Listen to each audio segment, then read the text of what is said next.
belong to him twice. ஆகவே நாம் அனைவருமே அவருக்கு ரெண்டு விதங்களில் சொந்தமானவர்களாக இருக்கிறோம். We belong to him because he made us, and we belong to him again because he saved us. அவர் நம்மை சிருஷ்டித்தபடினால் நாம் அவருக்கு சொந்தமானவர்களாக இருக்கிறோம். மறுபடியும் அவர் நம்மை ரட்சித்தபடினால் நாம் அவருக்கு சொந்தமானவராக இருக்கிறோம். That is why it is so dangerous to walk out of Jesus. ஆகவே இயேசுவை விட்டு வெளியே நடப்பது என்பது அது ஒரு பயங்கரமான காரியம். That's why it's so dangerous to be left behind when Jesus comes. இயேசு வரும்போது கைவிடப்பட்டு இருப்பதும் பயங்கரமான ஒரு காரியம். As most of you will know, the theme under which we are studying the word of God these days is the last days. நம்மில் அதிகமான பேர் அறிந்திருக்கிறபடி இந்த வேத பாடம் நாம் தலைப்பாக கொண்டு படிப்பது கடைசி நாட்கள் என்பதே. Jesus is coming back very soon. இயேசு சீக்கிரம் வரப்போகிறார். He is coming back not to live on earth like he did before. He is coming back to take away a group of people who are ready to meet him. அவர் முன்னே வந்தது போல இந்த பூமியில் வந்து வாழும்படியாக அவர் வரவில்லை. அவர் ஒரு கூட்டம் ஜனங்கள் ஆயத்தமாக இருக்கிறவர்களை தம்மண்டையில் சேர்த்துக் கொள்ளும்படி வரப்போகிறார். Just as we sang in the English song, they are not getting ready to live in this world, they are getting ready to leave this world. நாம் ஆங்கில பாடலில் பாடின பிரகாரமாக இந்த பூமியிலே வாழும்படியாக ஆயத்தப்படுகிறதாக அல்ல, இந்த பூமியை விட்டு கடந்து போகவே ஆயத்தமாகிறார்கள். We are here to tell you there's only a short while, only a few months, not a few years, only a few months before Jesus comes. இயேசு வருவதற்கு முன்பாக சில வருஷங்கள் அல்ல, சில மாதங்கள் தான் இருக்குது என்று சொல்லக்கூடிய அளவுக்கு நாம் வந்திருக்கிறோம். So these messages are being given to wake us up. இந்த செய்திகள் நம்மை தட்டி எழுப்புவதற்கு எதுவாக இருக்கிறது. Yesterday we saw how God is not only warning us about what's going to happen, he's also provided a way of escape. நேற்றைக்கு நாம் தேவன் நடக்க போகிற காரியங்களை குறித்து எச்சரிக்கையாக நமக்கு சொன்னது மாத்திரமல்ல, நமக்கு அதிலிருந்து தப்பிக்கொள்ளக்கூடியதான போக்கையும் சொல்கிறவராக இருக்கிறார். We saw yesterday how sin tries to separate man from God. மனிதனை பாவம் எவ்விதமாக தேவனை விட்டு பிரித்தது என்பதை நேற்றைக்கு நாம் கண்டோம். So salvation is not just leaving sin behind. ரட்சிப்பு என்பது பாவத்தை அப்படியே விட்டு பின்விட்டு போவதல்ல. Salvation is not just saying I used to drink before but I don't drink anymore. ரட்சிப்பு என்று சொல்லும்போது நான் முந்தியெல்லாம் குடிப்பேன் இப்பொழுது குடிக்கிறதில்லை என்று சொல்வதல்ல. I used to watch 50 movies a month but now I don't watch any more movies. That's just one part of salvation. முந்தியெல்லாம் ஒரு மாசத்துக்கு 50 சினிமா பார்த்து விடுவேன், இப்பொழுது அப்படிலாம் பார்க்கிறதில்லை என்று சொல்வது ரட்சிப்பு அல்ல. That is just one part of salvation. அது ரட்சிப்பின் ஒரு பகுதிதான். But the actual salvation is the beginning of a relationship with God. ஆனால் உண்மையான ரட்சிப்பு என்பது தேவனோடு கொள்ளக்கூடிய உறவிலே தங்கி இருக்கிறது. Brothers and sisters, I want to tell you something very very important at this time. சகோதர சகோதரிகளே, உங்களை பார்த்து மிகவும் முக்கியமான ஒரு காரியத்தை சொல்ல போகிறேன். You may be a Christian. நீ ஒருவேளை ஒரு கிறிஸ்தவனாக இருக்கலாம். You may be a Pentecostal. Pentecost வகுப்பை சேர்ந்திருக்கலாம். Here is the question that I ask you. நான் உன்னை பார்த்து கேட்கிற வினா இதோ இங்கே இருக்கிறது. How is our relationship with God? தேவனோடு நீ கொண்டிருக்கிற உறவு எந்த அளவு இருக்கிறது? There are so many things that we can do as Christians. We can do so many things traditionally. ஒரு கிறிஸ்தவர்களாக இருந்து பாரம்பரியப்படி மரபின்படி ஏராளம் காரியங்களை நாம் செய்யலாம். For example, I have noticed in my life, என் வாழ்வில் நான் இதை கவனமாக கவனித்திருக்கிறேன். I can preach traditionally. நான் பிரசங்கத்தை ஒரு பாரம்பரியமாகவே செய்யலாம். I can speak in tongues traditionally. நான் அந்நிய பாஷை கூட ஒரு பாரம்பரியமாய் வழக்கம் போல பேசிவிடலாம். I can say praise the Lord, praise the Lord, praise the Lord traditionally. ஸ்தோத்திரம் ஸ்தோத்திரம் என்று வழக்கமாக பேசிவிடலாம். I can come to the meetings traditionally. கூட்டங்களுக்கு கூட ஒரு வழக்கமாக பாரம்பரியமாக வந்து போகலாம். I can do my ministries traditionally. நான் செய்து வருகிற ஊழியத்தையும் கூட பாரம்பரியமாக செய்து முடிக்கலாம். I can do all these things without having a relationship with God. யாதொரு உறவும் இல்லாமல், தேவனோடு உறவில்லாமல் இவைகளை எல்லாம் செய்து கொண்டே இருக்கிற ஒரு ஆளாகவும் இருக்கலாம். So the very important question that we have to ask ourselves, although we might be Christians, although we might be Pentecostals, how is our relationship with God? கிறிஸ்தவர்களாக நாம் இருந்தாலும் பெந்தேகோஸ்தே வகுப்பை சேர்ந்தவர்களாக இருந்தாலும் நாம் நம்மை பார்த்து கேட்க வேண்டிய மிகவும் முக்கியமான ஒரு கேள்வி என்னவென்றால், நான் தேவனோடு எந்த அளவு உறவு கொண்டிருக்கிறேன்? What does the word salvation mean? ரட்சிப்பு என்றால் அந்த வார்த்தையின் அர்த்தம் என்ன? Salvation means I was once upon a time in danger. ரட்சிப்பு என்று சொல்லும்போது முன்னே பயங்கரத்துக்குள் நான் இருந்தேன். I saw a devil chasing me. ஒரு பிசாசு என்னை விரட்டி துரத்தி வருவதை கண்டேன். I realized I was going to hell. நான் நரகத்துக்கு போகிறேன் என்பதை உணர்ந்தேன். I ran to Jesus for protection. நான் பாதுகாப்புக்காக இயேசுவை நோக்கி விரைந்தோடினேன். I held on to his feet. அவருடைய பாதத்தை கட்டி தழுவிக் கொண்டேன். And now I am saved. இப்பொழுது நான் ரட்சிக்கப்பட்டேன். Saved means saved from something terrible, some from danger. ரட்சிப்பு என்றால் ஏதோ பயங்கரமான ஆபத்தான ஏதோ ஒன்றிலிருந்து நான் பாதுகாப்பாக வெளியே வந்து விட்டேன் என்று அர்த்தம். So now we can say, Appa, I am saved. That's the meaning of salvation. நான் பாதுகாப்பாக இருக்கிறேன். But after being saved many years ago, இப்படி ரட்சிக்கப்பட்டு அநேக ஆண்டுகள் உருண்டோடின பின், remember that day, that first day when we held on tight to Jesus' feet? இயேசுவின் பாதத்தை கட்டி தழுவி கொண்டிருந்தோமே, அந்த முதல் நாளை யோசித்து பார். Jesus, please help me, there's a devil chasing me. இயேசுவே எனக்கு உதவி செய்யும், ஒரு பிசாசு என்னை துரத்தி கொண்டே வருகிறான். And Jesus said, hold on to me and I will keep you. இயேசு நீ என்னை பற்றி பிடித்துக்கொள், நான் உன்னை பத்திரமாய் வைத்துக் கொள்வேன் என்று சொன்னார். Now that devil is gone, இப்பொழுது அந்த பிசாசு போய்விட்டான். how is that grip on Jesus? இப்பொழுது நீ இயேசுவை பற்றி பிடித்திருக்கிற அந்த பிடி எப்படி இருக்கிறது? Has it become loose? அது தளர்ந்து விட்டதா? Or have we left God and have we gone on a holiday, on a picnic somewhere? நீ தேவனை விட்டு விட்டு ஏதோ உல்லாசமாக விடுமுறை நாட்களில் செல்வது போல கேளிக்கையா சென்று விட்டாயா? Very soon you're going to find the devil coming chasing you again. அதி சீக்கிரத்தில் சாத்தான் உன்னை தொடர்ந்து வருவதை நீ காண்பாய். What is hell? நரகம் என்றால் என்ன? Hell is eternal separation from God. நரகம் என்பது தேவனை விட்டு நித்தியமாக பிரிந்திருப்பதே நரகம். Today even the unsaved people who don't know Jesus are being blessed by Jesus. இன்றைக்கும் இயேசுவை அறியாத ரட்சிக்கப்படாதவர்கள் கூட இயேசுவினால் ஆசீர்வதிக்கப்பட்டிருக்கிறார்கள். Because he causes the rain to fall on the good and on the evil, and he makes the sun to shine on the just and on the unjust. ஏனென்றால் நல்லோர் மேலும் தீயோர் மேலும் அவர் சூரியனை உதிக்க பண்ணுகிறார், நல்லோர் மேலும் தீயோர் மேலும் அவர் மலையை வர்ஷிக்க பண்ணுகிறார். So Jesus is doing good to even bad people today. கெட்டவர்களுக்கு கூட இன்றைக்கு இயேசு நன்மை செய்து கொண்டே இருக்கிறார். Even if you don't know him, he's been blessing you. நீ அவரை அறியாதிருந்தால் கூட அவர் உன்னை ஆசீர்வதிப்பார். But what is hell? ஆனால் நரகம் என்ன? Hell is a place where you can have no blessings from God. You will have no more contact with God forever. நரகம் என்பது தேவனோடு உனக்கு தொடர்பு என்பதே இருக்கவே இருக்காது. இனி அவரோடு கூட எந்த உறவும் அற்ற ஒரு இடமே நரகம். Now listen to this. இப்ப கவனிங்க. If you're sitting here maybe as a believer but you've lost contact with God, hell has begun. நீங்கள் இங்கே உட்கார்ந்து இருக்கலாம், இயேசுவோடு தேவனோடு கூட உறவு அற்றவர்களாக இருப்பீர்கள் என்றால் நரகம் இப்பொழுது ஏற்கனவே உனக்குள்ள ஆரம்பமாகிவிட்டது. We may be sitting in the church, but in the church remember there's a road to hell, and if you have separated from God, hell has started. நீ சபைக்குள் உட்கார்ந்து இருக்கலாம், இந்த சபைக்குள்ளிருந்தே நரகத்துக்கு போகிறதான ஒரு சாலை இருக்கிறது. நீ தேவனோடு உறவில்லை என்று சொன்னால் நரகம் ஆரம்பித்து விட்டது. Shall we close our eyes 1 minute? ஒரு க்ஷணம் நம்முடைய கண்களை மூடுவோம். How is our heart today? இன்றைக்கு நம்முடைய இருதயம் எப்படி இருக்கு? What is our heart yearning after? நம்முடைய இருதயம் எதற்காக ஏங்கி தவிக்கிறது? What is the joy of our heart? நம்முடைய உள்ளத்துக்குள் இருக்கிறதே மகிழ்ச்சி, அது எதை பற்றி இருக்கிறது? When we sit in this place, are we able to feel the presence of God? இந்த இடத்தில் உட்காரும்போதே தேவ சமூகத்தை உணர்கிறேன் என்கிற இடத்தில் இருக்கிறாயா? Is Jesus the greatest joy of our life? இயேசுவே நம்முடைய ஜீவியத்தின் பிரதான சந்தோஷமாக இருக்கிறாரா? Can we say Jesus is my life? இயேசுவே என் ஜீவன் என்று நீ சொல்ல முடியுமா?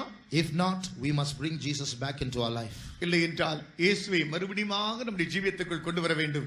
1 minute, let us all close our eyes. ஒரு நிமிடம் நம்முடைய கண்களை எல்லாம் மூடுவோம். If there's anyone who can frankly confess, yes, I have lost contact with Jesus, but I want him again.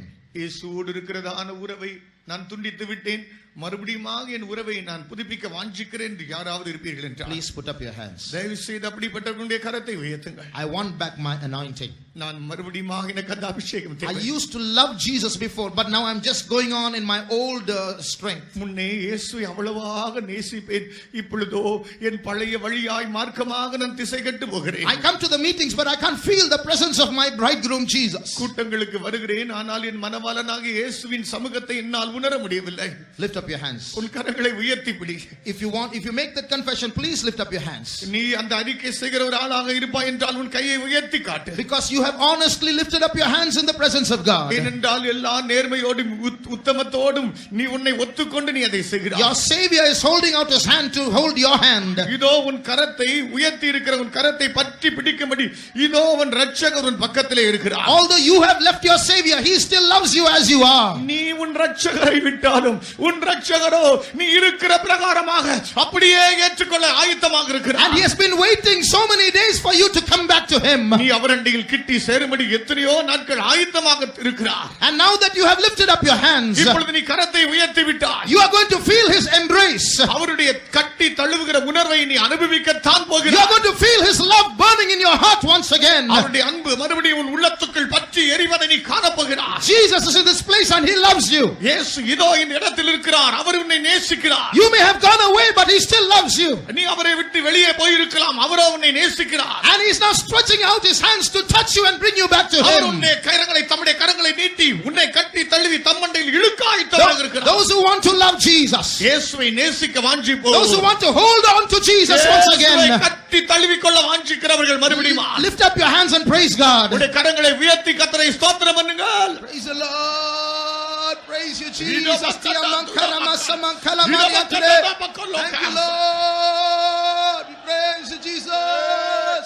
Thank you, Lord. Thank you, Jesus. Thank you, Jesus. Praise you, Lord. Praise you, Jesus. We praise you. We praise you.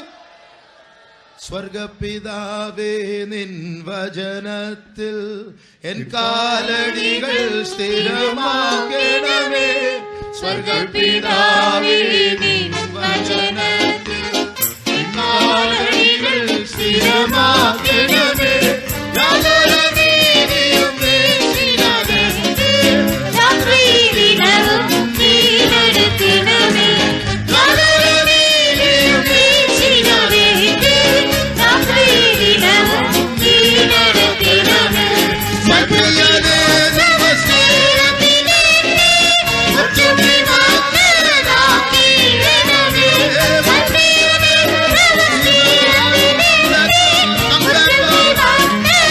മാത്രനാക്കിയിടണമേ. ജനതയും ആശ്രയവും മണിനാശമേ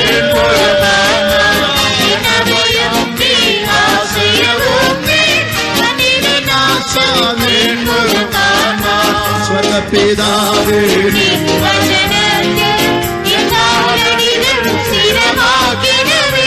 സ്വർഗപിതാവേ നിൻ വചനത്തെ എല്ലാവരിലും സ്ഥിരമാക്കണമേ. യാതൊരു നീതിയും വേണ്ടിയിടാതെ രാത്രിദിനവും നീരെടുക്കണമേ. യാതൊരു നീതിയും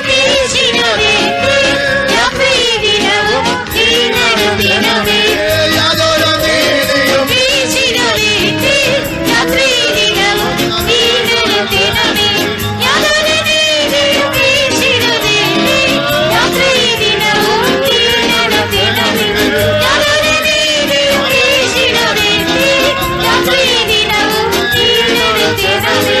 യാതൊരു നീതിയും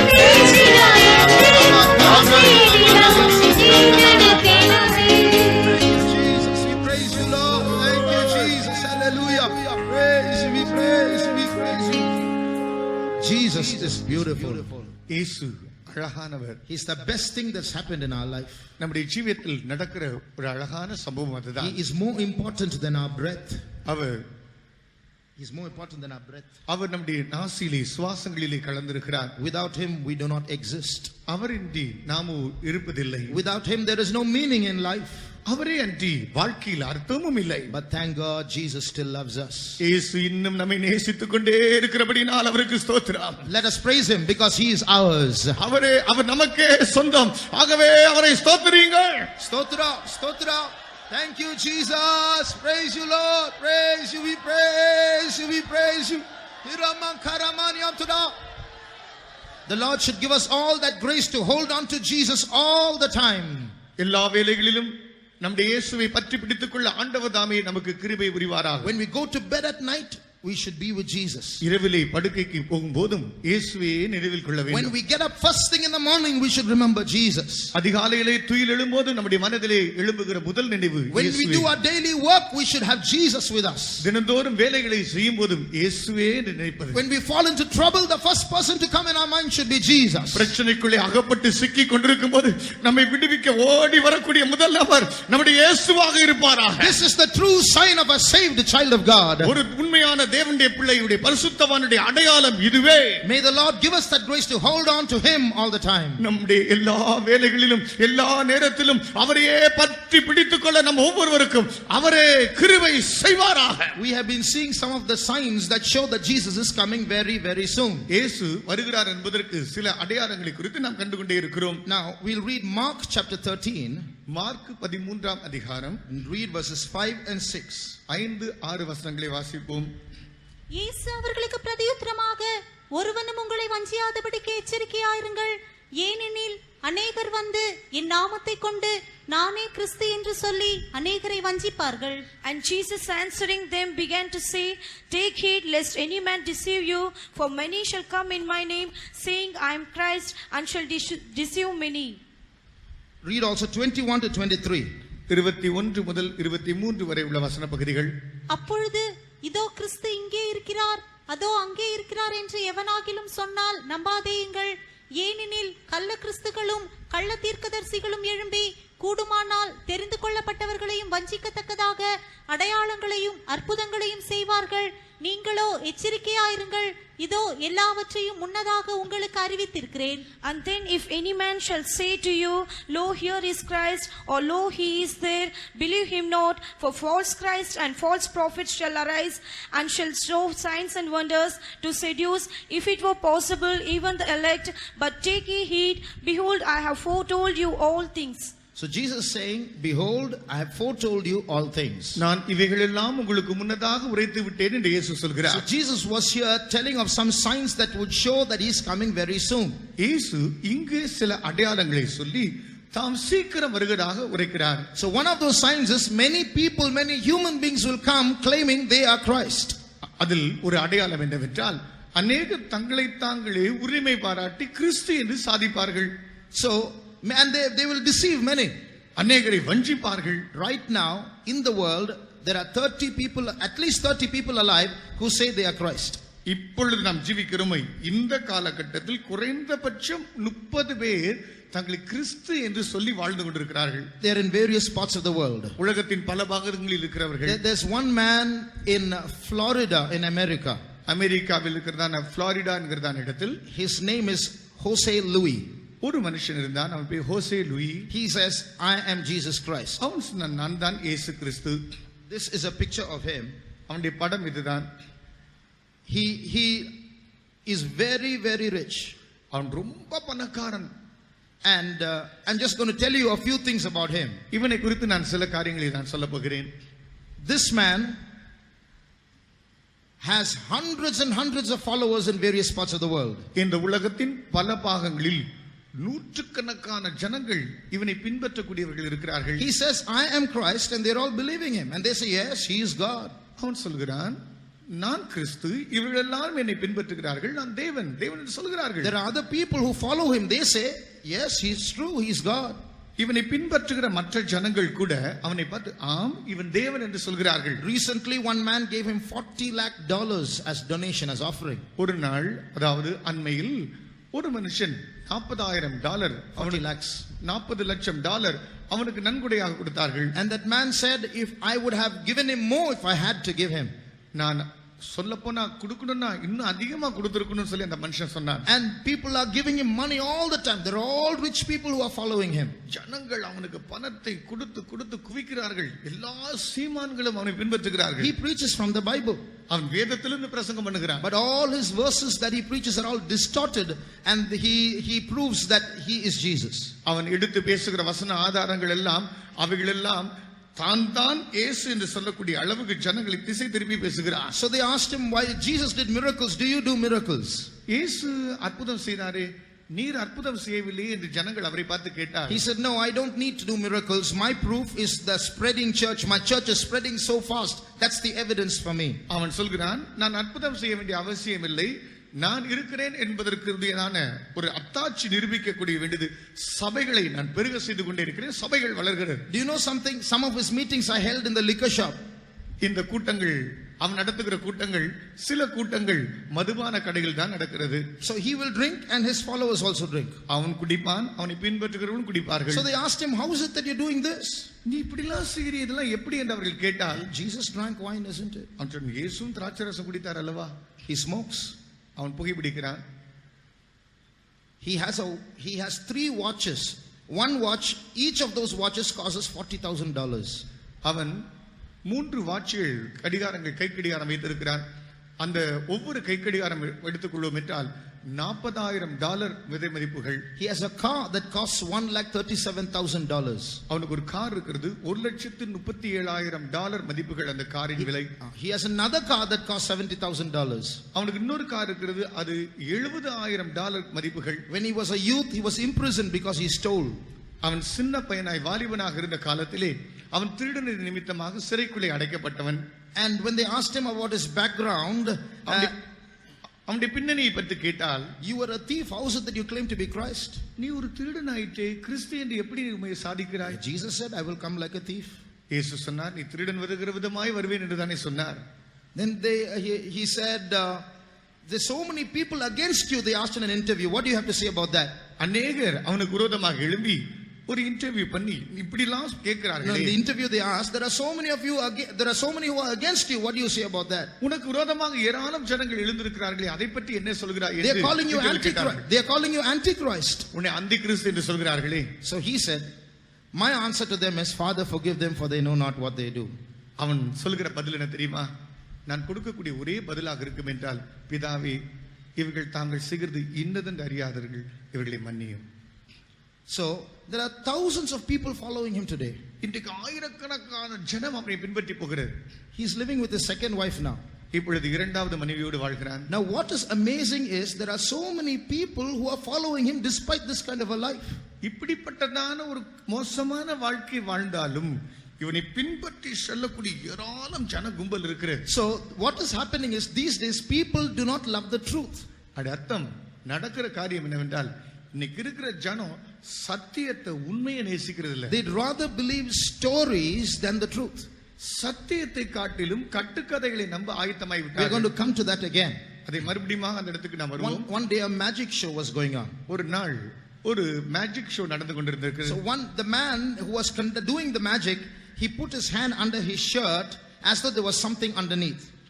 அந்த மேஜிக் செய்து கொண்டிருக்கிற அந்த மனுஷனோ அவன் தன்னுடைய கையை சட்டை கைக்குள் உள்ளே விட்டு ஏதோ உள்ளே வைத்திருக்கிறது போல அவன் காட்டிக் கொண்டிருந்தான். And he started moving whatever was inside, and he started grunting like a pig. It sounded so genuine, everyone started clapping.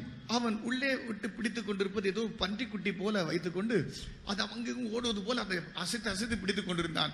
அப்பொழுது ஜனங்கள் எல்லாரும் அது பன்றி குட்டி என்று நம்புவது போல இருந்தது. He made a grunting noise with his mouth, and everybody thought it was like a real pig. அந்த பன்றி கத்துவது போல உருவுவது போல அவன் செய்து கொண்டே இருந்தான். ஆகவே அதை பார்க்கிற ஜனங்கள் உண்மையாகவே உள்ள பன்றி குட்டி வச்சுக்கிறான்னு நினைச்சாங்க. And then he brought out a doll. அதை வெளியெடுத்த போது ஒரு பொம்மையாக எடுத்தான். Then one boy, he came from the audience and said, I can do that also.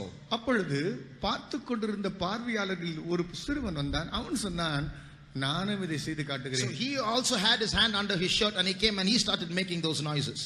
அவனும் தன்னுடைய கையை சட்டைக்குள்ளாக விட்டு அதே போல உருமல் சத்தத்தை எழுப்பினான். They all said, oh, that's not right, that's not nice, that man did it well, you go and sit down, don't ruin the show. அப்ப பார்த்திருக்கிற பார்வையாளர்கள் எல்லாம் சொன்னார்கள், இதெல்லாம் சரியில்லை, நீ போய் உட்காரு இதெல்லாம் உட்காரு, அவன் செய்யறதான் கரெக்ட்னு சொன்னாங்க. Don't disturb the show. இப்ப இருக்க மேஜிக் ஷோ நீ டிஸ்டர்ப் பண்ண போய் உட்காரு. So he brought his hand out and he brought a real pig was there. அவன் தன்னுடைய கையை வெளியே எடுத்த போது உண்மையாவே பன்னிக்குட்டி வந்துருச்சு. So he told in the microphone, he said, just because I'm not a magician, whatever I do is wrong. Just because he's a magician, whatever he does is acceptable. அவன் பிற்பாடு மைக்கேல் சொன்னான், நான் ஒரு மேஜிக் ஷோ நடத்துற ஒரு ஆளாக இல்லாதபடினால் நான் என்ன சொன்னாலும் அது பொய்யாய் விடுகிறது. அவன் மேஜிக் ஷோ நடத்துகிற ஒரு ஆளாக இருக்கிறபடினால் அவன் சொல்கிறதெல்லாம் நிஜமாக நம்பி விடுகிறீர்கள். So just like that, in these days people are being deceived to believe lies rather than the truth. அதுபோலவே இந்த நாட்களில் ஜனங்கள் சத்தியத்தை விட பொய்யை நம்பும்படியாகவே முனைந்திருக்கிறார்கள். Some years ago there was a movie like this. சில ஆண்டுகளுக்கு முன்பாக இப்படிப்பட்டதான ஒரு சினிமா இருந்தது, திரை இருந்தது. The world leaders were getting together and discussing what should be done to bring an end to the economic depression in the world. பொருளாதார அழுத்தம், வீழ்ச்சிகள் இவைகளுக்கு ஒரு பரிகாரம் செய்வதற்கு என்ன செய்ய வேண்டும் என்று உலக தலைவர்கள் அனைவரும் கூடி எடுத்திருக்கிறதான ஒரு மாநாட்டில் one man came up with an idea. ஒரு மனுஷன் இப்படிப்பட்டதான ஒரு ஐடியாவோடு வந்தார். We must build a super computer. நாம் எல்லாருமே ஒரு சூப்பர் கம்ப்யூட்டர், ராட்சச கம்ப்யூட்டர் நாம் செய்ய வேண்டும். And it should contain all the data of all the human beings on earth. இந்த பூமியில் இருக்கிறதான அனைத்து மனுஷர்களுடைய தகவல்கள் தொகுப்பை அது உடையதாக இருக்க வேண்டும். We must study their buying and spending habits. அதை நாம் வாங்குகிற விற்கிற இப்படிப்பட்ட பழக்க வழக்கங்களை எல்லாம் படிக்க வேண்டும். So using this supercomputer and getting all the data of the people and putting invisible tattoos on them, we must monitor where they are going to buy their goods, how they are buying, what they are buying, and so on. அவன் சொன்னதான காரியம் என்னவென்றால், இப்படிப்பட்டதான ஒரு ராட்சச computer வாங்கி முழு மனுஷனுடைய தகவல் தொகுப்புகளை எடுத்து அவர்களுக்குள் இருக்கிறதான அந்த காரியங்களை அவர்கள் மேல் பச்சை குத்துவது போல குத்தி விட்டு அவர்கள் எங்கே போகிறார்கள், என்ன வாங்குகிறார்கள், என்ன செய்கிறார்கள் என்கிறதான அவர்கள் செல்லுகிறதான காரியத்தை நாம் கண்ணோக்கி பார்க்க வேண்டும் என்று அவன் சொன்னான். What was a movie few years ago has become reality. சில ஆண்டுகளுக்கு முன்பாக சினிமா சித்திரமாக வந்த இவைகள் இப்பொழுது நடைமுறையாகவே வந்து விட்டது. A supercomputer could look like this. ஒரு ராட்சச கம்ப்யூட்டர் இப்படி தான் இருக்கும். This on the right hand bottom is a supercomputer. இந்த எங்களுடைய இடது கோடு பக்கத்தில் கீழே இருக்கிற கடைசி படம் தான், சித்திரம் தான் இந்த ராட்சச computer, super computer. Now there are supercomputers existing today that can take the data of every human being on earth. இன்றைக்கு பூமியில் இருக்கிற ஒவ்வொரு மனுஷனுடைய தகவலையும் சேமித்து சேகரிக்கக்கூடியதான எத்தனையோ சூப்பர் கம்ப்யூட்டர்கள் உலகத்திலே இப்பொழுது வந்துவிட்டது. So what was only a story few years ago has become reality today. சில ஆண்டுகளுக்கு முன்பாக எவைகள் கதைகளாக வந்ததோ இப்பொழுது நிஜமாகவே வந்துவிட்டது. So recently all those who were owners of prepaid cell phones, they had to give documents to show the originality of their names and addresses. அண்மையில் prepaid cellphone card use பண்ணக்கூடிய அனைவரும் அந்த உரிமையாளர்கள் தங்களுடைய தகவல்கள் அனைத்தையும் தாங்கள் உபயோகிக்கிறதான அந்த கம்பெனிக்கு கொடுக்க வேண்டும் என்று ஒரு செய்தி வந்தது. Why? ஏன்? Because the government is tracking all the original true data of every human being. ஏனென்றால் அரசாங்கம் ஒவ்வொரு மனுஷனுடைய தகவல் தொகுப்புகளை விலாவரியாக விளக்கமாக எடுக்க வாஞ்சிக்கிறது. Most of you know that very soon we are all going to be given identity cards. நமக்கு அநேகருக்கு தெரியும், அதிசீக்கிரத்தில் நம்ம எல்லாருக்குமே ஒரு தனித்துவம் வாய்ந்த ஐடி கார்டு வரப்போகிறது. Those identity cards won't just be mere cardboard, they will have electronic attachments to it that can track your movements. அந்த ஐடி கார்டு என்பது ஏதோ ஒரு கார்டாக அட்டை போல் இருக்காது, அதில் எலக்ட்ரானிக்கள் மின்னணுகள் சார்ந்ததான ஒரு கார்டாக இருக்கும். நீங்கள் எங்கே போக்குவரவாக இருக்கிறீர்கள் என்று உங்களை கண்டுபிடிக்கக்கூடிய அளவுக்கு துல்லியமாக இருக்கும். Already in some companies and in some countries they are testing this. ஏற்கனவே சில நாடுகளிலும் சில கம்பெனிகளிலும் அதை பரிசோதனை ஓட்டம் செய்து விட்டார்கள். And they're going to correct all the mistakes and soon it's going to be worldwide and soon it's going to become compulsory. தவறுகளை சரி செய்து அதிசீக்கிரத்தில் முழு உலகளாகிய சர்வதேசிய அளவில் அதை அமல்படுத்த இருக்கிறார்கள். So they're experimenting it with India because in India you have 1/6 of the world's population. If it's successful here, it can be carried on everywhere very quickly. இந்தியாவிலே முதலாவது பரிசோதனை ஓட்டம் நடத்த வாஞ்சிக்கிறார்கள். ஏனென்றால் முழு உலக மக்கள் தொகையில் 6 தான் இந்தியாவுடைய ஜனத்தொகை. ஆகவே இதில் ஒரு வெள்ளோட்டம் பார்த்து விட்டால் எல்லாத்துக்கும் அமல்படுத்தி விடலாம். So very soon a trap is being laid. அதி சீக்கிரத்தில் நமக்கு முன் ஒரு கண்ணி விரிக்கப்பட்டிருக்கிறது. Now as the Bible prophesies that many Christs, false Christs and antichrists are coming, வேதம் தீர்க்கதரிசனமாக உரைக்கிறது போல அநேக அந்தி கிறிஸ்துகள் வருவார்கள் என்று உரைக்கப்பட்டிருக்கிறது. Many world leaders are looking forward to the coming of one man to rule this world. அநேக உலக தலைவர்கள் முழு உலகத்தை ஆளக்கூடிய ஒரு மனுஷன் வருவான் என்று காத்துக் கொண்டிருக்கிறார்கள். Some time ago one of the founders of the European Common Market, சில ஆண்டுகளுக்கு முன்பாக ஐரோப்பா பொது சந்தையினுடைய நிறுவனத்தார் he made a comment like this. அவர் இவ்விதமாக ஒரு கூற்று விடுத்தார். When a suggestion was made that a committee should be formed, ஒரு கமிட்டி குழு உண்டாக்கப்பட வேண்டும் என்று ஒரு சிபாரிசு செய்யப்பட்ட போது, he said, we don't want another committee, we have enough of them already. அவர்கள் சொன்னது என்ன தெரியுமா? நமக்கு இன்னொரு கமிட்டி, இன்னொரு குழு தேவையில்லை, ஏற்கனவே போதுமான குழுக்கள் இருக்கிறதே. What we want is a man to pull us out of this economic chaos. நமக்கு தேவை இந்த பொருளாதார சீர்கேட்டிலிருந்து நம்மை தூக்கி எடுக்கிற ஒரு மனிதன் தேவை. Send us this man, be he God or demon, we will welcome him. அப்படி ஒரு மனிதன் இருப்பான் என்றால் அவனை அனுப்புங்கள். அவன் ஒரு பிசாசாக இருக்கட்டும் அல்லது தேவனாக இருக்கட்டும், நாங்கள் அங்கீகரிப்போம். So people are looking forward to the advent or the coming of one man to rule this world. ஜனங்கள் இந்த முழு உலகத்தையும் ஆளக்கூடியதான ஒரு நபன் தோன்றுவான் என்று காத்து கொண்டிருக்கிறார்கள். In September 23rd last year 2009, September 23ஆம் தேதி போன வருஷம் 2009ஆம் ஆண்டு, in the 64th session of the UN General Assembly, UN general பொதுக்குழு கூட்டத்திலே 64வது அந்த குழு கூட்டத்திலே one president of a particular country, who the president is still alive today, ஒரு தேசத்தினுடைய ஜனாதிபதி, அவர் இன்றைக்கும் உயிரோடு இருக்கிறார். I will not mention his name for specific reasons. சில குறிக்கப்பட்ட காரணங்கள் நிமித்தமாக அவருடைய பெயரை நான் சொல்ல வாஞ்சிக்கவில்லை. He delivered a long speech. அவர் நீண்ட உரையாடல் விடுத்தார். All the UN members was listening to him. எல்லா ஐக்கிய நாடுகளின் உறுப்பினர்கள் அனைவரும் அதை கேட்டுக்கொண்டிருந்தார்கள். At the end of the speech he said this. அந்த பேச்சின் உரையாடலின் முடிவிலே அதை விதமாக சொன்னார். No matter what we are going to try, we are not going to get that world peace that we want. நாம் வாஞ்சிக்கிறதான அந்த உலக சமாதானத்தை நாம் பெறுகிறோமோ இல்லையோ, no, we are not going to get, whatever we try, we are not going to get that world peace. நாம் எவ்வளவுதான் முயற்சித்தாலும் அந்த உலக சமாதானத்தை நாம் பெற போகிறதில்லை. Two people have to come. இரண்டு நபர்கள் வர வேண்டும். Only when those two people come, we will get that world peace. இரண்டு நபர்கள் வந்தால் மாத்திரமே உலக சமாதானம் நிலவும். So world leaders are also looking forward to them. உலக தலைவர்களும் கூட இவர்கள் வர காத்திருக்கிறார்கள். If you turn to Revelation chapter 13, you will see those two people. வெளிப்படுத்தின விசேஷம் 13ஆம் அதிகாரத்தில் நாம் வருவோம் என்றால் அந்த இரண்டு நபர்களை நாம் காணலாம். Both are depicted as animals. இந்த இரண்டு நபர்களுமே இங்கு வெளிப்படுத்தின விசேஷத்திலே ஒரு மிருகமாக சொல்லப்பட்டிருக்கிறது. But outwardly they are human beings. ஆனால் வெளிப்பிரகாரமாக நிஜ உலகத்தில் இவர்கள் If மனிதர்கள். you read what is said about these animals, you will notice they are not animals but human beings. இந்த மிருகங்களை குறித்து நீங்கள் வாசிப்பீர்கள் என்றால் அது மிருகங்கள் அல்ல, இவர்கள் மனுஷர்கள். But they are represented as animals because their nature is beastly. அவர்கள் மிருகங்களாக இங்கு சித்தரிக்கப்பட்டதின் நோக்கம் இவர்களுடைய சுபாவங்கள் மிருகத்துக்கு எதுவானவைகள். So these beastly people are going to rule the world. இந்த மிருகத்தனமான ஜனங்கள் இந்த உலகத்தை ஆள இருக்கிறார்கள். And when they rule, they will have no human compassion whatsoever. இவர்கள் பூமியை ஆளும்போது மனுஷ சம்பந்தமான நேயம், இரக்கம் என்பது அற்று போயிருக்கும். Today the world population is 6 billion இன்றைக்கு or 600 crores. இன்றைக்கு உலகத்தில் இருக்கிறதான மக்கள் தொகையினுடைய புள்ளி விவரமானது 600 கோடி.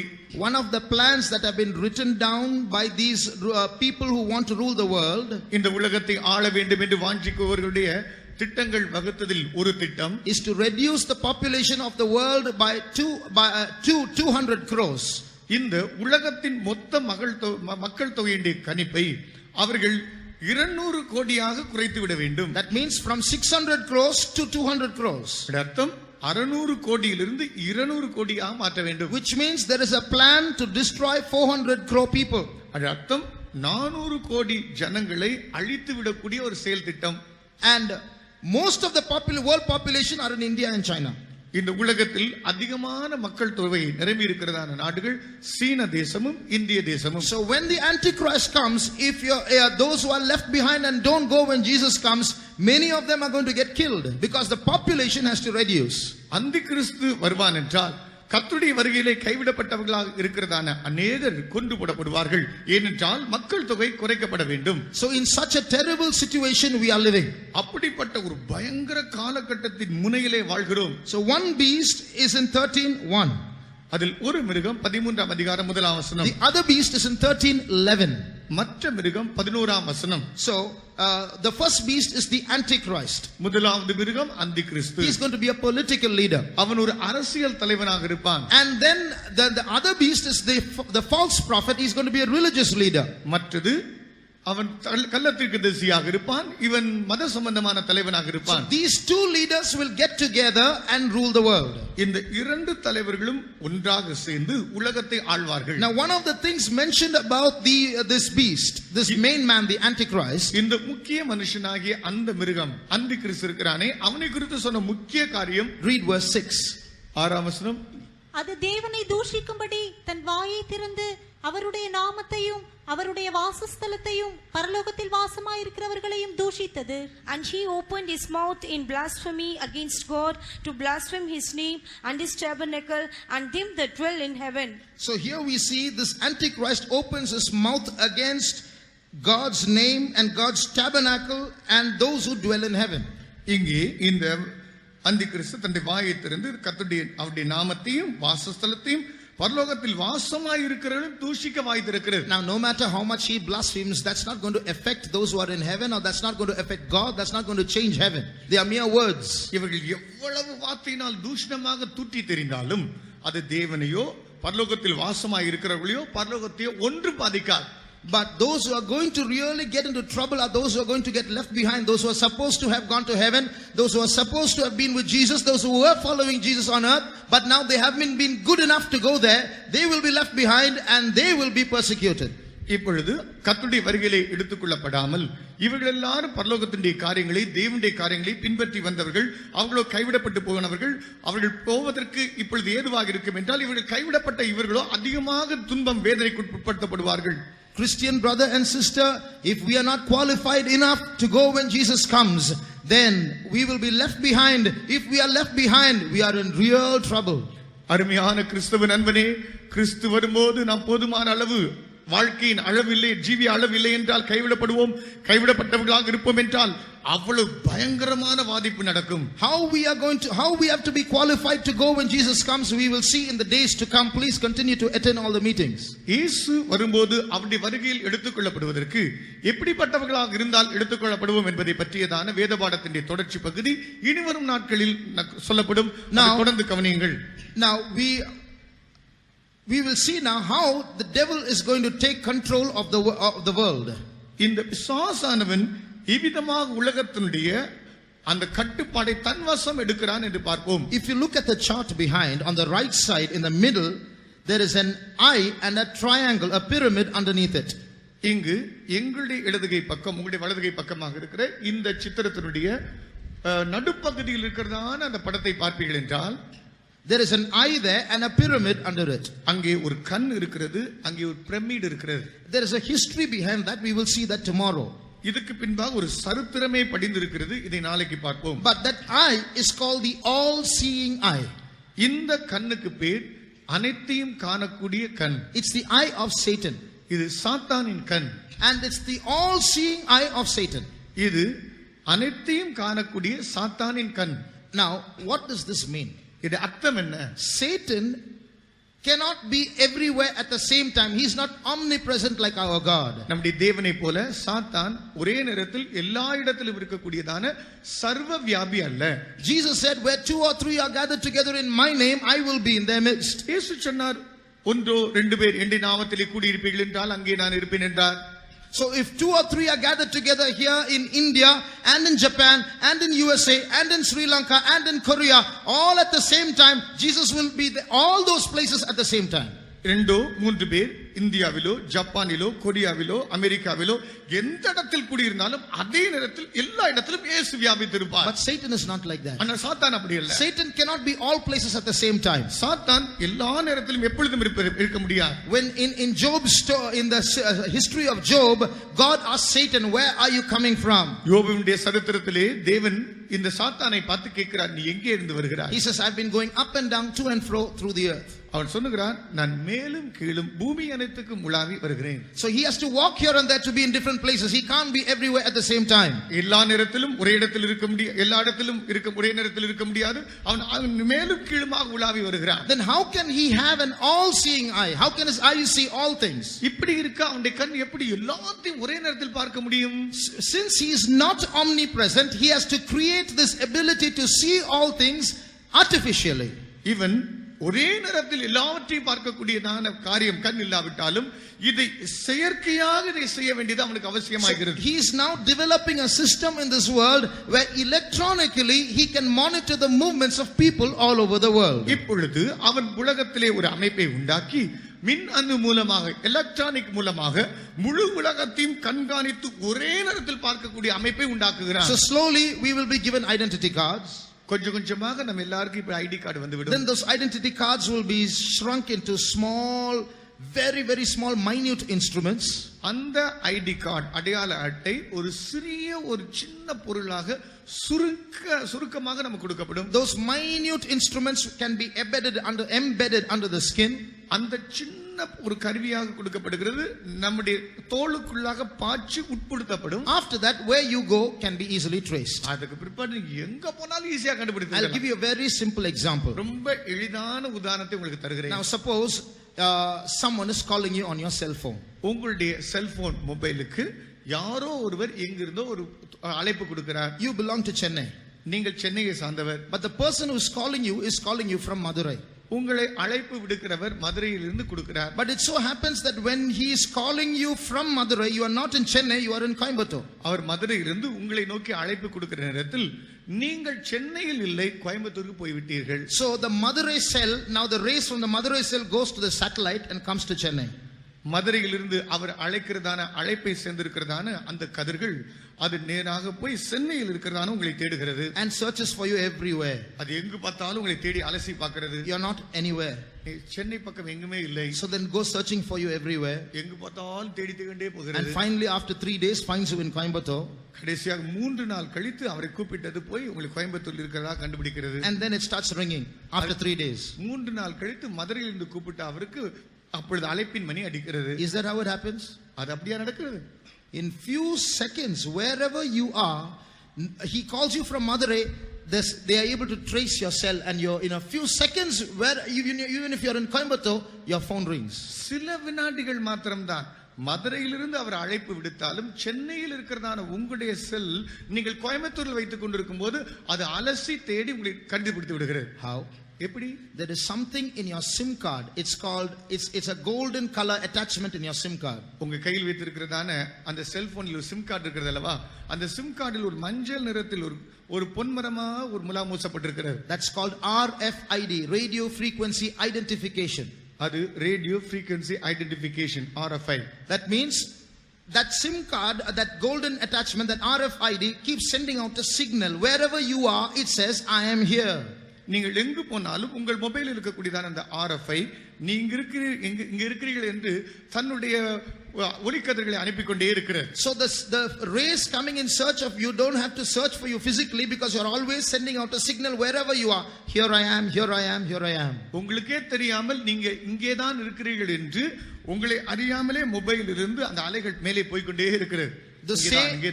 The same RFID is now going to be attached to your identity cards. இப்பொழுது அதே RFID உங்களுடைய அந்த ஐடி கார்டிலையும் பொறுத்து இருக்கிறார்கள். And so when you carry that under your skin, after some time it's going to become very small.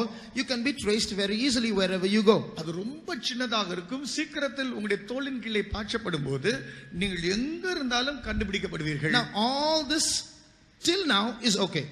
இது எல்லாம் இன்றைக்கு வரையும் எல்லாம் சரிதான். But the problem is when this attachment under your skin becomes a religious mark of the beast. உங்களுடைய தோலின் கீழ் பாய்ச்சப்படுகிற இந்த சின்ன கருவியின் அடையாள அட்டையின் பகுதி ஒரு மத சம்பந்தமான அமைப்பின் அளவிலே அது கொடுக்கப்படும் போது very soon this electronic requirement is going to become a religious requirement. இப்பொழுது மின்னணு சம்பந்தமாக எலக்ட்ரானிக் சம்பந்தமாக இப்பொழுது அமல்படுத்தப்படுகிறது. மத சம்பந்தமாக இனி மாற்றப்படும். You know why? ஏன் தெரியுமா? A new religion is coming. ஒரு புதிய மதம் வருகிறது. It's not here till now. அது இப்பொழுது வரையும் இல்லை. But it's getting ready. அந்த மதம் ஆயத்தமாய் கொண்டிருக்கிறது. And it's going to be everybody's religion. அந்த மதம் எல்லா இடத்திலும் பரவி இருக்கும். It's not Hinduism. அது இந்து மதம் அல்ல. It's not Islam. அது முகமதிய மதம் அல்ல. It's not Christianity. கிறிஸ்தவ மதமும் அல்ல. It's not Buddhism. அது பௌத்த மதமும் அல்ல. It's a mixture of all the religions on earth. அனைத்து இந்த உலகத்தில் இருக்கிற அனைத்து மதத்தினுடைய ஒருங்கிணைப்பாக அது இருக்கும். So in the claiming of taking out some good things from all religions and putting them together, a new religion will be formed. உலகத்தில் இருக்கிற அனைத்து மதத்தின் சில நல்ல காரியங்களை பொறுக்கி எடுத்து ஒரு புதிய மதமாக ஸ்தாபிக்கப்படும். Now you read Revelation chapter 17 and read verse 5. வெளிப்படுத்தின விசேஷம் 17ஆம் அதிகாரம் 5ஆம் வசனத்தை படியுங்கள். மேலும் ரகசியம் மகா பாபிலோன் வேசிகளுக்கும் பூமியில் உள்ள அருவருப்புகளுக்கும் தாய் என்னும் நாமம் அவள் நெற்றியில் எழுதி இருந்தது. And upon her forehead was the name written, Mystery, Babylon the Great, the mother of harlots and abomination of the earth. Spiritually, what does a harlot mean? ஆவிக்குரிய பிரகாரமாக வேசி என்றால் அதன் அர்த்தம் என்ன? A harlot refers to false religions. இந்த வேசி என்று சொல்லும்போது தவறான ஒரு மதம். One who does not follow the true God. மெய்யான தேவனை பின்பற்றாதவர்கள். So this woman here is called the mother of harlots. She is the representative of this new religion. இந்த ஸ்திரியானவள் இவள் வேசிக்கு தாயானவள். இவள் இந்த மதத்துக்கு பிரதிநிதியாக வரக்கூடியவள். So she's the mother of harlots means she's now become the mixture of all these harlots. வேசியின் தாய் என்று சொல்லும்போது இந்த எல்லா வேசிகளுடைய ஒரு கலப்பாக இவள் வருவாள். Now so a mixture of all religions is going to come and become a new religion. எல்லா மதத்தினுடைய ஒருங்கிணைப்பாய் கலப்பாக சேர்ந்து ஒரு புது மதம் பிறக்கும். And it's not going to be an option, it's going to be enforced on everyone.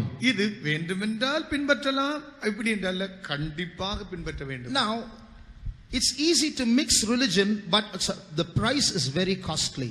ஆனால் மதத்தை ஒன்றாக இப்படி கலப்பது எளிதான காரியம், கிரயமோ அதிகம். Today don't people say just like all rivers go to the ocean, all religions are the same basically? இன்றைக்கு ஜனங்கள் சொல்வது போல நதிகள் அனைத்தும் சமுத்திரத்தில் ஓடி விடுவது போல எல்லா மதமும் சம்மதம், ஒரு மதம் என்பார்கள். Because basically all religions say there is God and all religions want peace, all religions want unity and harmony. So why not mix them all up? What's wrong? அடிப்படையாக எல்லா மதங்களும் தேவனை பற்றி சொல்கிறது, சமாதானத்தை பற்றி சொல்கிறது, எல்லாரும் ஒன்றாக இருக்க வேண்டும் என்று சொல்கிறது. ஆகவே எல்லா மதம் ஒன்றாக இருந்தால் என்ன? So if all religions are mixed together, it is true that in some things they are the same, but in many basic things religions are different.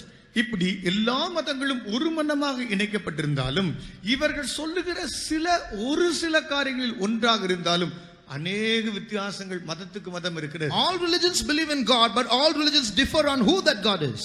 எல்லா மதங்களும் தேவன் என்று நம்புகிறார்கள், அதில் ஒன்றாக இருக்கிறார்கள்.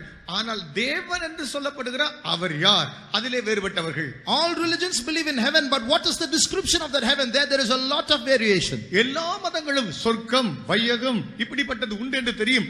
ஆனால் அப்படி சொல்லப்பட்ட அந்த பரலோகம் எப்படிப்பட்டது என்கிற வியாக்கியானத்திலே வித்தியாசப்பட்டிருக்கிறார்கள். So if all religions have to come together, the sacrifice of God has to be sacrificed. இப்படி எல்லா மதத்தையும் ஒருங்கிணைப்பாக ஒன்றாக சேர்த்து விட வேண்டும் என்றால் ஒரே ஒரு வழி, தேவனை பலி செலுத்தி அதை செய்ய வேண்டும். If all religions have to come together, the truth has to be sacrificed. எல்லா மதங்களும் ஒன்றாக இணைக்கப்பட வேண்டும் என்றால் சத்தியம் என்பது பலியாக்கப்பட வேண்டும். You read 2 Thessalonians chapter 2 verse 11. 2 தெசலோனிக்கேயர் 2ஆம் அதிகாரம் 11ஆம் வசனம். ஆகையால் சத்தியத்தை விசுவாசியாமல் நீதியில் பிரியப்படுகிற யாவரும் ஆக்கினைக்குள்ளாக்கப்படும்படிக்கு For this Next cause verse also. அவர்கள் பொய்யை விசுவாசிக்கத்தக்கதாக கொடிய வஞ்சகத்தை தேவன் அவர்களுக்கு அனுப்புவார். And for this cause God shall send strong delusion that they should believe a lie. Here what is written? இங்கே என்ன எழுதியிருக்கிறது? If you read in the previous verses, you will read about the coming of the Antichrist. முந்தின வசனங்களை வாசிப்பீர்கள் என்றால் அந்தி கிறிஸ்துவினுடைய வரவை குறித்து எழுதப்பட்டிருக்கிறது. And when the Antichrist comes, a strong delusion will also come, a strong deception will come. அந்தி கிறிஸ்து வரும்போது ஒரு பெரிய வஞ்சகம், ஏமாற்றம் உண்டாகும். What is that? அது என்ன? When all these religions come together as one, எல்லா இந்த மதங்களும் ஒன்றாக சேரும்போது a new God will come. புதிய தேவன் அங்கு தோன்றுவார். This Antichrist is going to be that God. இந்த அந்தி கிறிஸ்துவே அங்கு தேவனாக இருப்பார். He is going to say, now I am not only your world leader, I am your God, you have to worship me. இப்பொழுது அவன் சொல்லுவான், நான் உங்களுடைய உலக சம்பந்தமான தலைவன் மாத்திரமல்ல, நான் தேவன், என்னை பின்பற்றி வணங்கு. So that's a trap being laid there. இங்கே ஒரு கண்ணி விரிக்கப்பட்டிருக்கிற. Many years ago when I was a believer, I was going on Mount Road. எத்தனையோ வருஷங்களுக்கு முன்பாக நான் மவுண்ட் ரோடிலே விசுவாசியாக இருந்ததான் அந்த நாளிலே நான் போய் கொண்டிருந்தேன். There was a man, he was showing some tricks with snakes.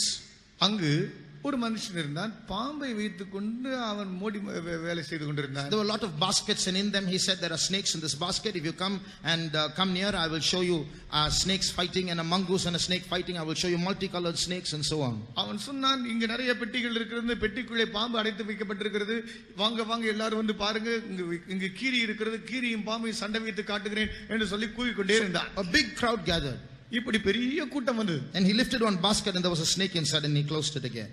ஒரு பெட்டி அடி திறந்து காட்டினான், பாம்பு உள்ள இருந்து மூடிவிட்டான். Then he said, now if you want me to show the rest, please put some money first.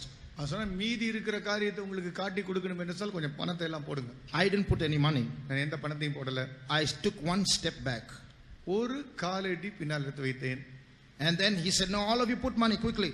சொன்ன எல்லாரும் பணம் போடுங்க, காசு போடுங்க, காசு போடுங்கன்னு சொன்னான். So I was waiting to see what he was doing. அவன் என்ன செய்கிறான் என்பதை பார்ப்பதற்கு கவனமாக So இருந்தேன். those who put money there, பணத்தை அங்கு போட்டவர்கள் he drew a circle. ஒரு வட்டம் போட்டான். All of you come inside this circle. அவன் சொன்னான், பணம் போட்டவர்கள் உள்ளே இந்த வளையத்துக்குள் வாருங்கள். When he said that, I took 5 steps back.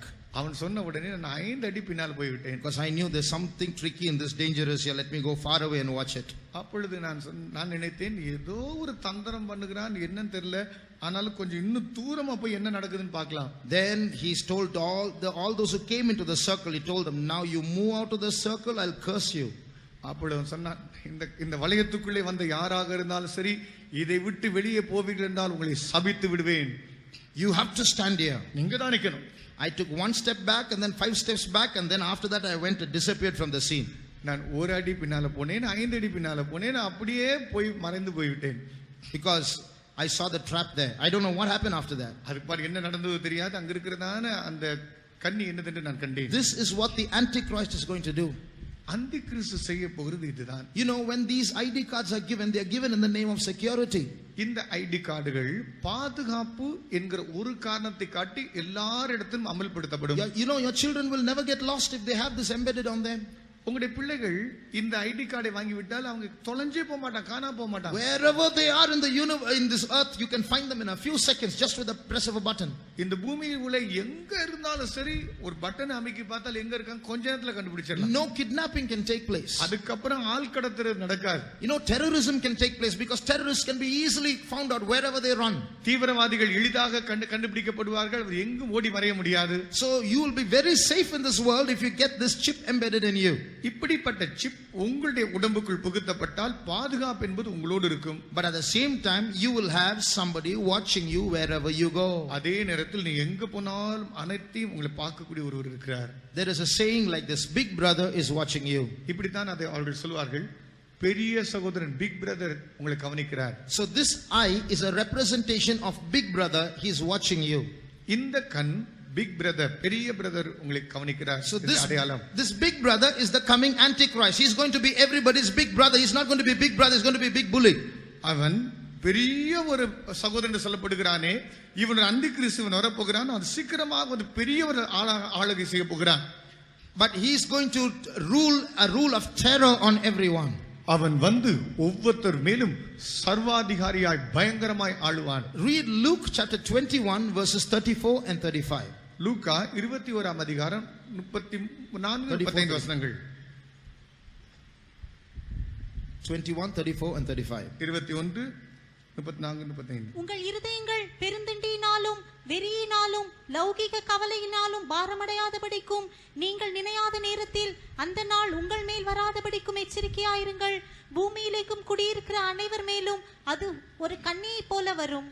And take heed to yourself, lest at any time your hearts be overcharged with surfeiting and drunkenness, and the case of this life, and so the day come upon you unawares. For as a snare shall come it on all them that dwell on the face of the whole earth. So what this coming of the Antichrist is called a snare in this verse. அந்தி கிறிஸ்துவின் வருகை இந்த பூமியிலே இந்த வசனமானது ஒரு கண்ணியை போல் இருக்கும் என்று சொல்லப்பட்டிருக்கு. So a trap is being set for all the people of this world. இந்த உலகத்தில் இருக்கிறதான அனைவருக்கும் ஒரு கண்ணி விரிக்கப்பட்டிருக்கிறது. There are 2 parts to a trap. ஒரு கண்ணிக்கு 2 பகுதிகள் இருக்கு. 2 principles. 2 தத்துவங்கள். One is distract, the other is destroy. ஒன்று கவனத்தை திசை திருப்புவது, இரண்டாவது அழிப்பது. So in a trap there is something hidden there so that you may not know it is a trap.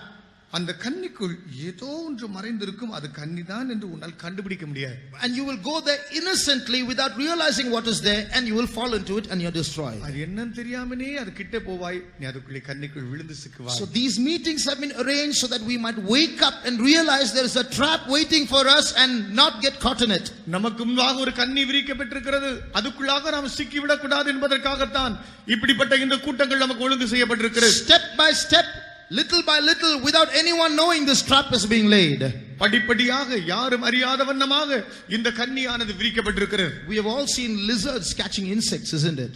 பூச்சிகளை பிடிக்கிற பல்லிகளை நாம் கவனித்து பார்த்திருப்போம் அல்லவா? When a lizard is on a particular part of a wall, பல்லி ஒரு சுவற்றிலே ஒரு இடத்தில் ஒரு குறிக்கப்பட்ட பகுதியில் இருக்கும் என்றால் it won't just come near and grab it.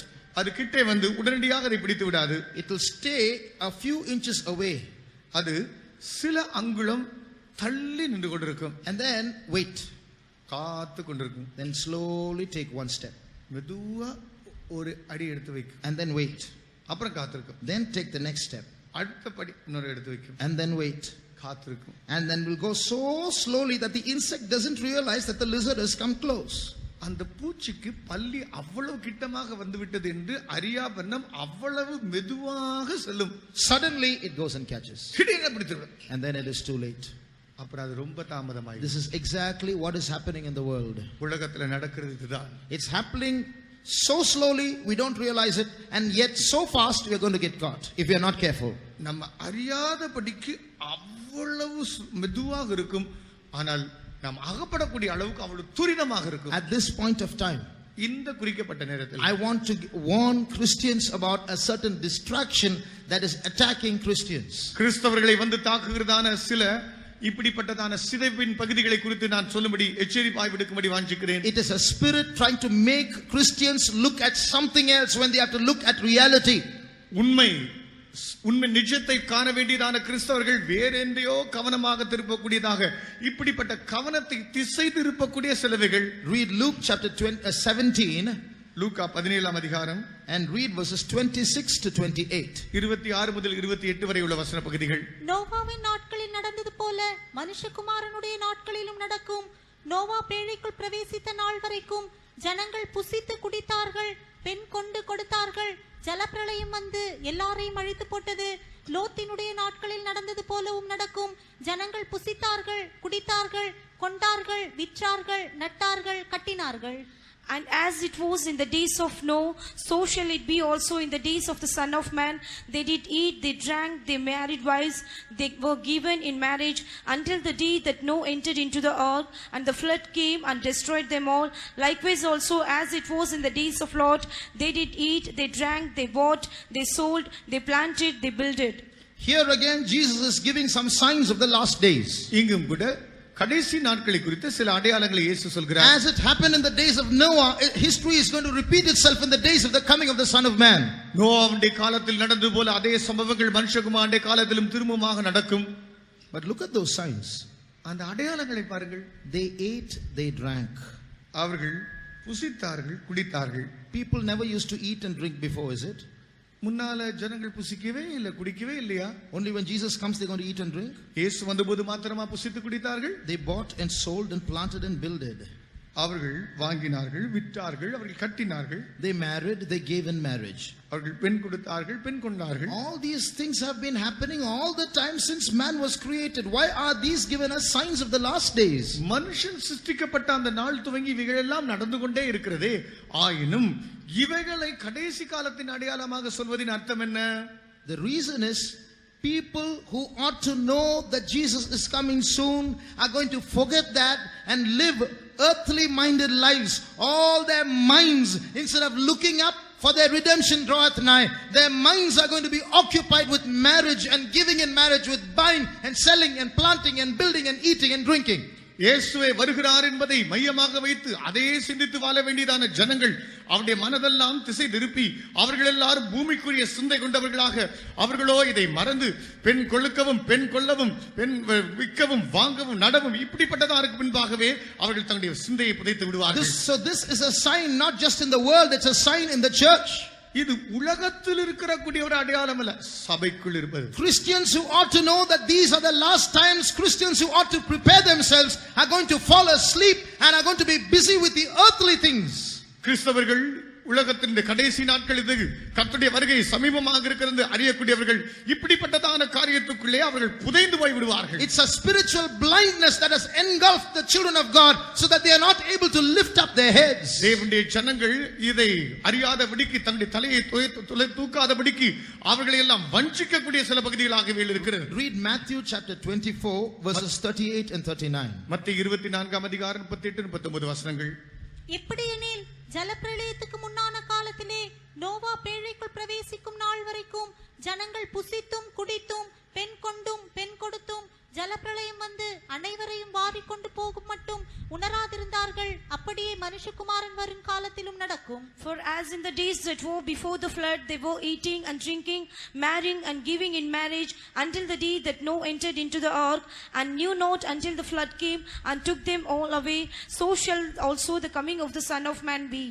The Bible calls Noah a preacher. இந்த நோவாவை வேதம் ஒரு பிரசங்கி என்று அழைக்கிறது. He started building a huge boat.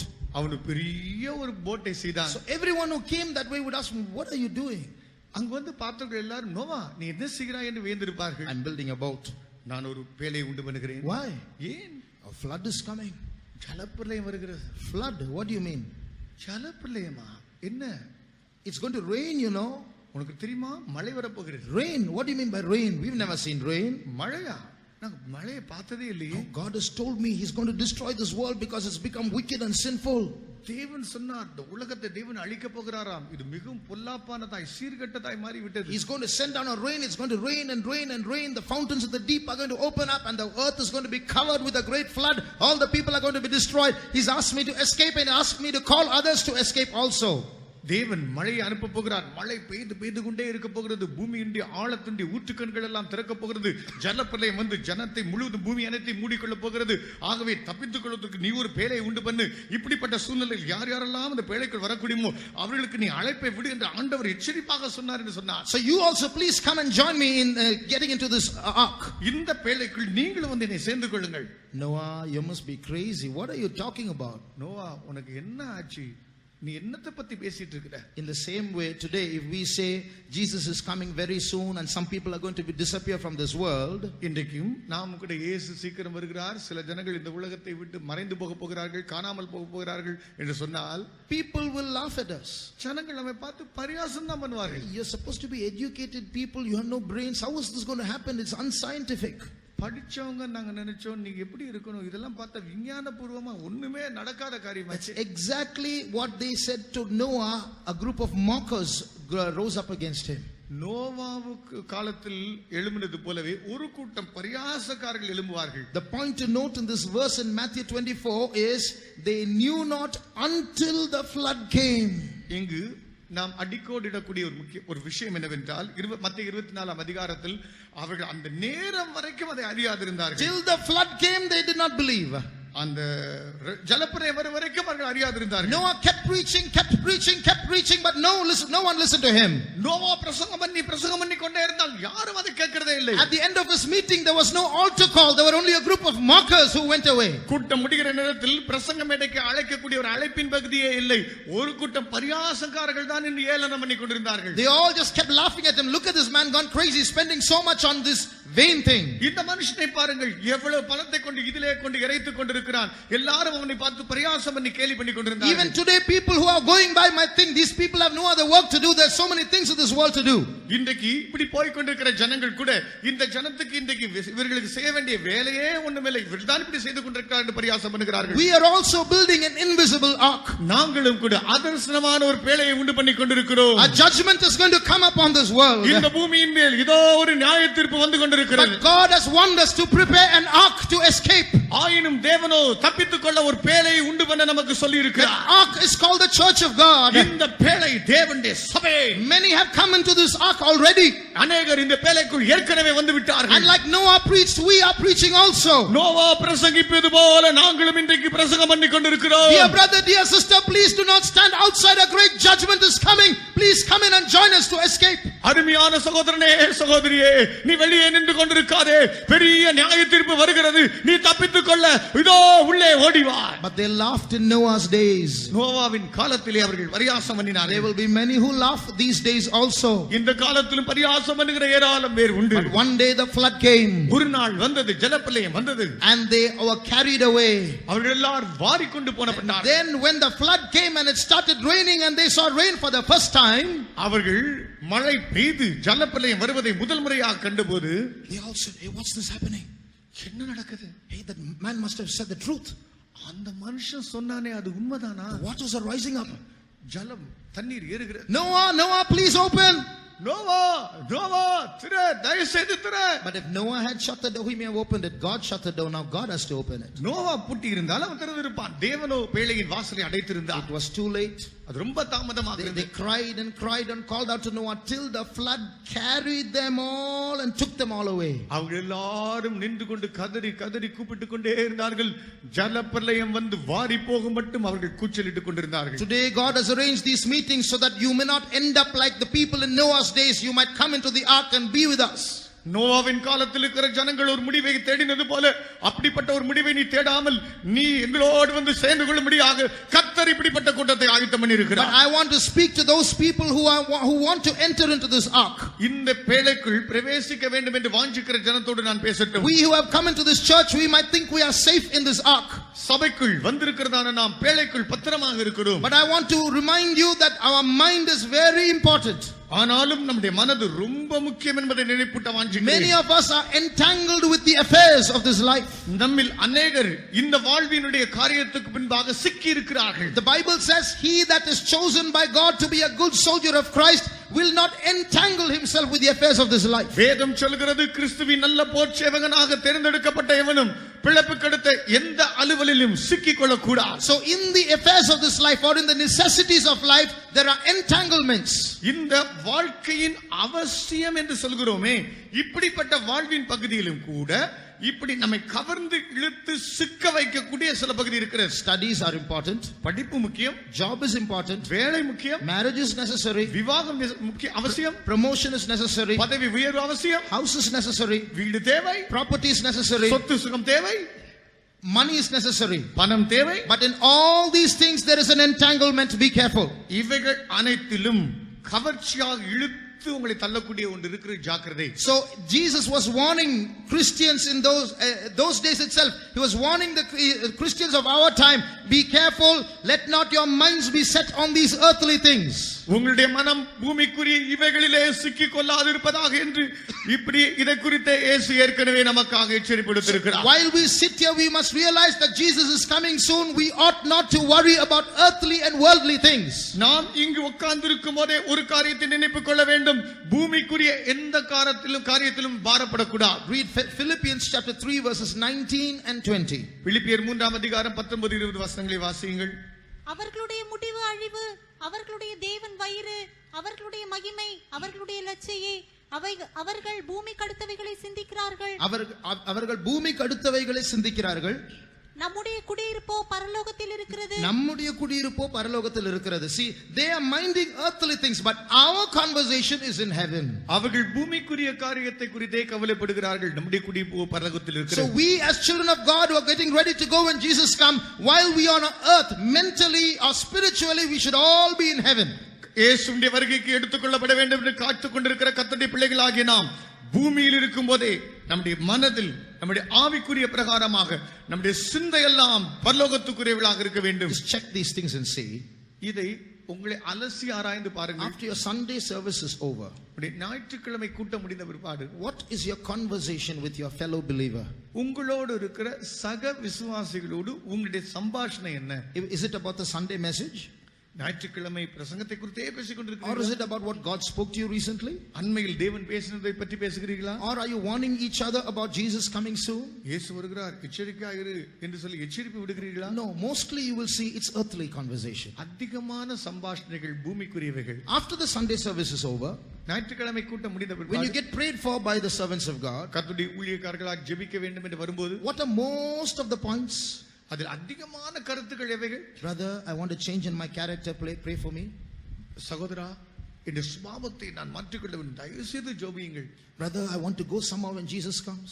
இயேசு வரும்போது சகோதரா நான் இப்படியாவது எடுத்துக்கொள்ளப்பட வேண்டும். The members of my family are still not saved. Please pray for them. என் குடும்பத்தின் அங்கத்தினர் இன்னும் ரட்சிக்கப்படாது இருக்கிறார்கள். தயவு செய்து ஜெபம் பண்ணுங்கள். Only a few points are like that. Most of the points are all earthly things. சில கருத்துக்கள் மாத்திரமே அப்படி வருகின்றன. மற்ற அநேகம் ஏராளம் கருத்துக்கள் பூமிக்குரியவைகள். When we talk to each other in the family at home, what is the major part of our conversation? குடும்பத்தில் ஒருவரோடு பேசிக் கொள்ளும்போது அதிகபட்சமான சம்பாஷணை எதுவாக இருக்கிறது? Earthly things. பூமிக்குரியவைகள். When we sit to pray in the family prayer or personal prayer, what is our major request? குடும்ப ஜெபத்தில் தனிப்பட்ட ஜெபத்தில் நாம் ஜெபிக்க உட்காரும்போது நாம் அதிகமாக சொல்லக்கூடிய காரியங்கள் எவைகள்?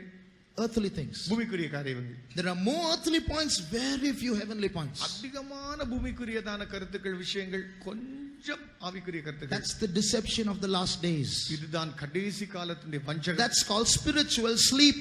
இது ஆவிக்குரிய தூக்கம் என்று அழைக்கப்படுகிறது. We are supposed to know more than everyone else that Jesus is coming soon. மற்ற எல்லாரை விட இயேசு சீக்கிரம் வருகிறார் என்று அதிகபட்சம் அறிந்திருக்கிற நாம், we are supposed to be lifting up our heads because we know that Jesus is coming soon. இயேசு வருகிறார் என்று நாம் அறிந்திருக்கிறபடியால் மற்றவர்களை விட அதிகமாக தலைகளை உயர்த்தி இருக்க வேண்டும். We are supposed to be standing on the streets and telling everyone Jesus is coming soon. வீதி முனைகளிலே நாம் நின்று கொண்டு இயேசு வருகிறார் என்று சொல்ல வேண்டியதான நாம், but we forgotten to announce and we have gone to sleep. அறிவிக்க நாமோ மறந்து விட்டோம், தூங்கவோ சென்று விட்டோம். If you turn to Matthew chapter 6, மத்தேயு 6ஆம் அதிகாரத்துக்கு வந்தால், the Lord Jesus says, ஆண்டவராகிய இயேசு சொல்கிறார், take no thought for your life. உங்களுடைய ஜீவனுக்கு என்று நீங்கள் கவலைப்பட வேண்டாம். Verse 25. 25ஆம் வசனம். ஆகையால் என்னத்தை உண்போம் என்னத்தை குடிப்போம் என்று உங்கள் ஜீவனுக்காகவும் என்னத்தை உடுப்போம் என்று உங்கள் சரீரத்துக்காகவும் கவலைப்படாதிருங்கள் என்று உங்களுக்கு சொல்லுகிறேன். ஆகாரத்தை பார்க்கிலும் ஜீவனும் உடையை பார்க்கிலும் சரீரமும் விசேஷித்தவைகள் அல்லவா? Therefore I say unto you, take no thought for your life, what ye shall eat or what ye shall drink, nor eat for your body, what ye shall put on. Is not the life more than meat, and the body than raiment? In Tamil it says, don't worry. தமிழில் கவலைப்படாதிருங்கள். In English it says, take no thought, don't even think about it. ஆங்கிலத்தில் அதை பத்தி யோசிக்க கூட செய்யாத. So what Jesus is advising is, you seek the kingdom of God and his righteousness and all these things will be added unto you. இயேசு புத்திமதியாக முடிவில் சொல்வது என்னவென்றால், நீ தேவனுடைய ராஜ்யத்தை குறித்தே தேடிக்கொண்டிரு, இவைகள் எல்லாம் உனக்கு கூட கொடுக்கப்படும். If I am going to worry about my own things, I am only telling others that my God is dead. நான் என்னை குறித்ததான காரியங்களை குறித்து கவலைப்பட்டுக் கொண்டே யோசித்துக் கொண்டே இருப்பேன் என்றால் அர்த்தம் மற்றவர்களை பார்த்து என் தேவன் செத்து விட்டார் என்று சொல்கிறேன். I don't have a heavenly father who worries about my needs. I have to worry for myself. என் தேவைகளை குறித்து பாரப்படக்கூடிய ஒரு பரமபிதா எனக்கு இல்லை, ஆகவே நான் கவலைப்படுகிறேன். In these last days there is a spirit distracting the children of God. இந்த கடைசி நாட்களில் தேவனுடைய ஜனத்தை கவனத்தை திருப்பக்கூடிய ஒரு ஆவி இருக்கிறது. The Bible says that the mystery of iniquity is working. அக்கிரமத்தின் ரகசியம் செயல்படுகிறது வேதம் சொல்கிறது. That mystery of iniquity is making the way for the antichrist to come. அக்கிரமத்தின் ரகசியம் அந்திகிறிஸ்து வருவதற்கு வழியை உண்டு பண்ணுகிறது. Even now that spirit of antichrist is at work. இப்பொழுதே அந்திகிறிஸ்துவின் ஆவி செயல்படுகிறது. Like the lizard is catching the insect, this mystery of iniquity is working to catch as many human beings as possible. பல்லியானது பூச்சியை பிடிப்பது போல இன்றைக்கு இந்த வஞ்சகத்தின் ஆவிகள் அநேகரை பிடித்துக் கொண்டே வருகிறது. You know, in one day 1,50,000 people die. ஒரு நாளில் 1,50,000 பேர் மரிக்கிறார்கள். Just before I spoke and brother translated, 2-3 people already died. நான் பேசி சகோதரன் அவர் இன்டர்பிரட் பண்ணுவதற்கு உள்ளாக 2-3 பேர் செத்து விட்டார்கள். Somewhere all the time someone is dying. எங்கேயோ ஒரு இடத்தில் எப்படியோ ஒரு செத்து கொண்டே இருக்கிறார்கள். Every second people are dying. ஒவ்வொரு வினாடியும் ஜனம் சாகிறார்கள். Most of them are going to hell. அவர்களில் அநேக பேர் பாதாளம் நரகத்துக்கு போகிறார்கள். You know the devil is not satisfied. சாத்தான் பிசாசு இதில் இன்னும் திருப்தியாக இருக்கிறது இல்லை. Hell has opened its mouth large and wide to swallow as many souls as possible. பாதாளம் மட்டில்லாமல் தன் வாயை திறந்து முடிந்த அளவுக்கு ஆத்துமாக்களை விழுங்கிக் கொண்டே இருக்கிறார். He is not satisfied with the unsaved, he wants the saved. அவன் ரட்சிக்கப்படாதவர்களை குறித்து கவலை இல்லை, ரட்சிக்கப்பட்டுக் கொண்டிருக்கிறவர்களை குறித்து கவலைப்படுகிறார். He's not satisfied with the saved. He wants also the Pentecostals. அவன் ரட்சிக்கப்பட்டவர்களை குறித்தும் கவலை இல்லை, அவனுக்கு இன்னும் பெந்தேகோஸ்தே வகுப்பைச் சேர்ந்தவர்கள் So தேவை. he is at war with us. He wants to deceive us somehow and throw us into hell. எப்படியாவது நம்மை வஞ்சித்து நரகத்துக்குள் வீசி விட வேண்டும், எரிந்து விட வேண்டும் என்று அவன் முயற்சித்துக் கொண்டிருக்கிறான். While the mystery of iniquity is at work trying to deceive even the children of God, அக்கிரமத்தின் ரகசியம் தேவனுடைய பிள்ளைகளை வஞ்சித்து விடுவதற்கு முன்பாக, while there are spirits trying to distract children of God from realizing that Jesus is coming soon, தேவனுடைய பிள்ளைகளை இயேசு வருகிறார் என்று இப்படிப்பட்ட உணர்விலிருந்து திசை கட்டு அவர்களை கெடுப்பதற்கு முன்பாக, some years ago, சில ஆண்டுகளுக்கு முன்பாக, there was a woman seated in a service, ஒரு கூட்டத்தில் ஒரு பெண் வீற்றிருந்தாள். and she was demon possessed, அவள் பிசாசு பிடித்திருந்தவள். and she was disturbing the meeting. கூட்டத்தை தொந்தரப்படுத்திக் So கொண்டிருந்தாள். the brother in the meeting rebuked that spirit. கூட்டம் நடத்தி கொண்டிருந்த சகோதரன் அந்த ஆவியை கடிந்து கொண்டார். So then that woman became silent. அந்த ஸ்திரீ, அந்த பெண் அமைதியாகிவிட்டாள். And after that they went and asked her, what was troubling you? அப்புறம் கொஞ்சம் நேரம் பிடித்த பிற்பாடு அவளிடத்தில் உன்னை குழப்பிக் கொண்டது என்ன கேட்டார்கள். After the meeting was over, the brother went and asked. கூட்டம் முடிந்த பிற்பாடு அந்த சகோதரன் போய் கேட்டார். She said, I was closing my eyes and listening to the sermon. நான் கண்களை மூடி இந்த பிரசங்கத்தை கவனித்துக் கொண்டிருந்தேன். I heard a voice. ஒரு சத்தம் கேட்டேன். Don't listen to him. அவன் சொல்வதை கேட்காதே. Listen to me. நான் சொல்வதை கேள். Don't listen to him. அவன் சொல்வதை கேட்காதே. Listen to me. நான் சொல்வதை கேள். I'll give you all the gold you want. உனக்கு தேவையான எல்லா பொன்னையும் தருவேன். So that's that spirit. அதுதான் அந்த ஆவி. A distracting spirit. உன் கவனத்தை திசை திருப்புகிற ஆவி. So we'll say Jesus is coming soon, Jesus is coming soon. இயேசு சீக்கிரம் வருகிறார் நாம் சொல்கிறோம். But that spirit will say, don't listen to that word, that's not true. அந்த ஆவி சொல்லும் அந்த வார்த்தைக்கு செவிகொடாதே, அது உண்மை அல்ல. Today, before we finish, we are going to rebuke that spirit. இன்றைக்கு நாம் கூட்டத்தை முடிப்பதற்கு முன்பாக அந்த ஆவியை கடிந்து கொள்ள போகிறோம். It's trying to attack children of God. தேவனுடைய பிள்ளைகளை கவர்ந்தெழுக்க முயற்சிக்கிறார். It's making them not look up but look down. மேலே நிமிர்ந்து பார்ப்பதை விட நிமிர்ந்து பார்ப்பதை விடாமல் கீழே பார்க்க வைக்கிறார். It's a spirit that makes them worried about earthly things. பூமிக்குரிய காரியங்களின் மேல் கவலைப்பட வைக்கிறார். But there's another spirit at work. அதே நேரத்தில் மற்றொரு ஆவி செயல்படுகிறது. While the mystery of iniquity is working, அக்கிரமத்தின் ஆவி கிரியை செய்யும்போது the spirit that hinders is also working. இதை தடை பண்ணுகிறவரும் செயல்படுகிறார். He is the Holy Spirit. அவர்தான் பரிசுத்த ஆவியானவர். As long as the Holy Spirit is in this world, பரிசுத்த ஆவியானவர் இந்த உலகத்தில் இருக்கும் அளவு no antichrist with all his plans can come and rule this world. எந்த அந்தி கிறிஸ்துவும் அவருடைய திட்டமும் இந்த உலகத்தை வந்து ஆளுகை செய்ய முடியாது. The world rulers and people all over the world can cooperate with this antichrist. உலக தலைவர்களும் உலகத்தில் இருக்கிறதான எல்லாரும் அவனோடு கூட ஒத்துழைப்பு கொடுக்கலாம். But as long as the Holy Spirit is here, he cannot come and rule. பரிசுத்த ஆவியானவர் இங்கே இருக்கும் வரைக்கும் அவன் இந்த பூமியை ஆளுகை செய்யவே முடியாது. How many of you believe that the Holy Spirit is in this place? எத்தனை பேர் விசுவாசிக்கிறீர்கள் பரிசுத்த ஆவியானவர் இங்கே இருக்கிறார்? How many of you believe that the Holy Spirit has the power to chase away this distracting spirit? இந்த கவனத்தை கெடுக்கிறதான இந்த ஆவிகளை பரிசுத்த ஆவியானவர் துரத்த வல்லமை பொருந்தி இருக்கிறார். எத்தனை பேர் விசுவாசிக்கிறீர்கள்? From today onwards, இன்று துவங்கி the Holy Spirit should move in our hearts and minds. பரிசுத்த ஆவியானவர் நம்முடைய மனதிலும் இருதயத்திலும் அசைவாடி கிரியை செய்ய He வேண்டும். should touch our hearts and minds so that we are able to lift up our heads. நம்முடைய தலையை உயர்த்த நம்முடைய மனதையும் நம்முடைய இருதயத்தையும் அவர் தொட வேண்டும். Put your hands down. இந்த கரங்களை கீழே போடுங்கள். Now I'm asking you an honest question. ஒரு நேர்மையாய் உத்தமமாய் உங்களை பார்த்து ஒரு கேட்கட்டும். Shall we all close our eyes? நம் கண்களை மூடிக்கொள்வோம். I'm asking you a question. ஒரு கேள்வி நான் கேட்க How போகிறேன். many of you can honestly admit, yes, I have many earthly worries that are filling my heart? என்னுடைய இருதயத்தை உள்ளத்தை நிரப்பக்கூடிய எத்தனையோ பூமி சம்பந்தமான பாரம் எனக்கு இருக்கிறது என்று நான் ஒத்துக்கொள்கிறேன் என்று எத்தனை பேர் சொல்ல முடியும்? Please put up your hands. உடைய கரங்களை உயர்த்துங்கள். Almost every hand is up. கிட்டத்தட்ட எல்லா கைகளும் உயர்ந்து விட்டது. Let me tell you, this is not how a child of God should be. நான் உங்களை பார்த்து சொல்லட்டும், ஒரு தேவனுடைய பிள்ளை என்று ஒன்று இருக்கிறவன் அவன் இப்படி இருக்கவே கூடாது. Put down your hands. இந்த கரங்களை கீழே போடுங்கள். Today God is going to drive out that spirit of worry. இன்றைக்கு உனக்குள் இருக்கிற கவலைப்பட்டு பாரப்பட வைக்கக்கூடிய அந்த ஆவியை கர்த்தர் துரத்த போகிறார். Today the Holy Spirit is going to drive out that spirit that is distracting you from the coming of the Lord. கர்த்தருடைய வருகை அதை பற்றி இருக்கிற கவனத்தை உன்னை கெடுத்துக் கொண்டிருக்கிற அந்த ஆவியை கர்த்தர் இப்பொழுது துரத்தத்தான் போகிறார். Today make a decision. இன்றைக்கு ஒரு தீர்மானம் பண்ணிவிடு. Lord, from tomorrow onwards, ஆண்டவரே நாளை துவங்கி whenever I pray, நான் ஜெபிக்கும் போதெல்லாம் I'm going to pray only for spiritual things. ஆவிக்குரிய காரியத்துக்காக மாத்திரம் நான் ஜெபிக்க போகிறேன். Please listen. தயவு செய்து கவனியுங்கள். This is a challenge. இது ஒரு சவால். Your mind will not allow you to do this. உன்னுடைய மனது அதை செய்வதற்கு இடம் கொடுக்காது. That spirit will say, no, don't pray for those things. Your earthly worries, who will meet? உன் ஆவியானது வந்து சொல்லும், அப்படியெல்லாம் ஜெபிக்காதே, உன் பூமிக்குரிய காரியத்துக்கு யார் வந்து இதை சந்திப்பா? You don't have money for today, you don't have food for today. What's the use of praying for coming of the Lord tomorrow? நீ வாழ்வதற்கு சாப்பிடுவதற்கு இன்றைக்கே உனக்கு பணம் இல்லை, நாளைக்கு எப்படி நீ அதை சமாளிக்க போகிறாய்? Don't listen to that voice. அந்த சத்தத்துக்கு செவி கொடுக்காதே. Tell that voice, I have a heavenly Father. அந்த சத்தத்தை பார்த்து சொல்லு, எனக்கு ஒரு பரமபிதா இருக்கிறார். He is able to take care of all my burdens. என் பரமபிதா என் பாரங்கள் அனைத்தையும் எடுத்துக்கொள்வார். My heavenly Father wants me to seek those things which are above. என் பரமபிதா மேலானவைகளை நாட எனக்கு சொல்லி இருக்கிறார். Today God is going to send that anointing. இன்றைக்கு தேவன் அந்த அபிஷேகத்தை அனுப்ப போகிறார். All brothers hold hands. எல்லா சகோதரரும் கரங்களை பிடித்துக் கொள்ளுங்கள். All sisters hold hands. எல்லா சகோதரிகளும் கரங்களை பிடித்துக் கொள்ளுங்கள். We are going to drive out that spirit tonight.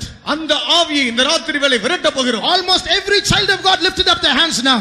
இப்பொழுது கிட்டத்தட்ட எல்லா தேவனுடைய பிள்ளைகளும் உடைய கரத்தை உயர்த்தினீர்கள். But now a war is going to begin. இப்பொழுது ஒரு யுத்தம் உண்டாக போகிறது. The Holy Spirit is within us. பரிசுத்த ஆவியானவர் நமக்குள் We இருக்கிறார். are all going to unitedly drive out that demon from this place. நாம் எல்லாரும் சேர்ந்து இந்த இடத்தை விட்டு அந்த பொல்லாத பிசாசை துரத்த போகிறோம். That mystery of iniquity, அந்த அக்கிரமத்தின் ரகசியம், that spirit of antichrist, அந்த கிறிஸ்துவின் ஆவி, that spirit of earthly worries, பூமிக்குரிய கவலைகள், that spirit that is preventing us from looking up, மேலே நிமிர்ந்து பார்ப்பதை தடுக்கிற ஆவி, in the holy name of Jesus. பரிசுத்த இயேசுவின் நாமத்தினாலே All children of God join with us in the holy name of Jesus. எல்லா தேவனுடைய பரிசுத்த பிள்ளைகளும் சேர்த்துக் கொள்ளுங்கள் இயேசுவின் நாமத்தினாலே. In the holy name of Jesus. இயேசுவின் பரிசுத்த நாமத்தினாலே. All those who have received the Holy Spirit say in the holy name of Jesus. பரிசுத்தாவின் அபிஷேகத்தை பெற்ற அனைவரும் பரிசுத்த இயேசுவின் நாமத்தினாலே என்று சொல்லுங்கள். Let us all with one mind say in the holy name of Jesus. ஒரே மனமாய் பரிசுத்த இயேசுவின் நாமத்தினாலே சொல்லுவோம். Let us all drive out that spirit now in the holy name of Jesus. இயேசுவின் பரிசுத்த நாமத்தினாலே எல்லாரும் சேர்ந்து சொல்லுவோம். Yes, now the spirit of God is moving. இப்பொழுது கர்த்தருடைய ஆவியானவர் அசைவாடுகிறார். Yes, now that demon is fleeing. இப்பொழுது பிசாசு ஓடுகிறது. Yes, now the Lord is cleansing our minds. இப்பொழுது கர்த்தர் நம்முடைய மனதை சுத்திகரிக்கிறார். Karamankala samtuna ya karama samtuna. Oh ya ramankala ya samtuna ya karaba. Ya la rama samani amtuna karama samtuna. As you pray, நீங்கள் ஜெபித்துக் கொண்டிருக்கீர்கள் with eyes of faith, விசுவாச கண்களால் I can see a darkness leaving this place. இந்த இடத்தை விட்டு அந்தகாரம் இருள் ஓடுவதை பார்க்கிறேன். I can see a light greater than these lights in this place. இங்கு இருக்கிற இந்த வெளிச்சத்தை காட்டிலும் பிரகாசமான வெளிச்சம் நம்மத்தில் பிரகாசிப்பதை காண்கிறேன். I can see Jesus walking in our midst. இயேசு நம்மத்தில் கிரியை செய்வதை காண்கிறேன். In this hall he is preparing his bride. இந்த இடத்தில் தேவன் தம்முடைய மணவாட்டியை ஆயத்தம் பண்ணுகிறார். In this hall his bride is getting ready. இந்த ஹாலிலே இந்த மணவாட்டி ஆயத்தமாகிறார். Come into the ark, people of God. தேவ ஜனமே பேழைக்குள் ஓடி வாருங்கள். Lift up your heads. உம்முடைய தலையை உயர்த்துங்கள். Your redemption draweth nigh. மீட்பு சமீபமாயிருக்கிறது.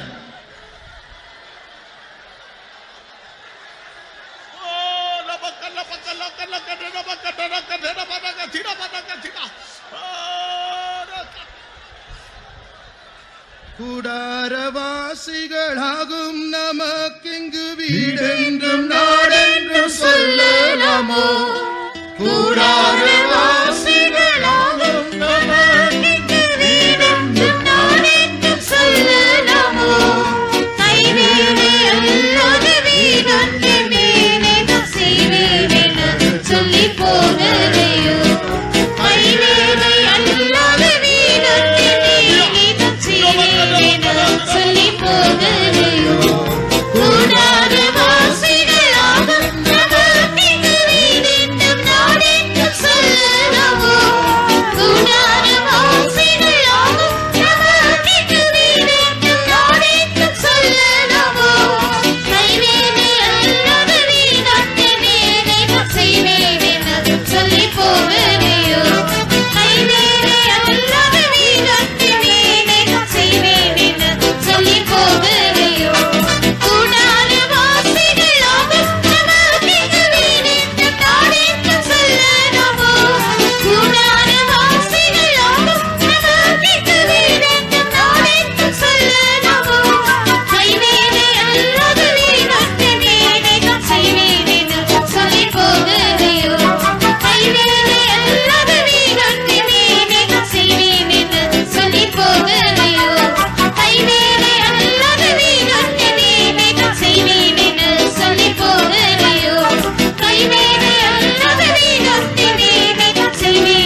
Hallelujah, hallelujah, hallelujah, hallelujah, hallelujah.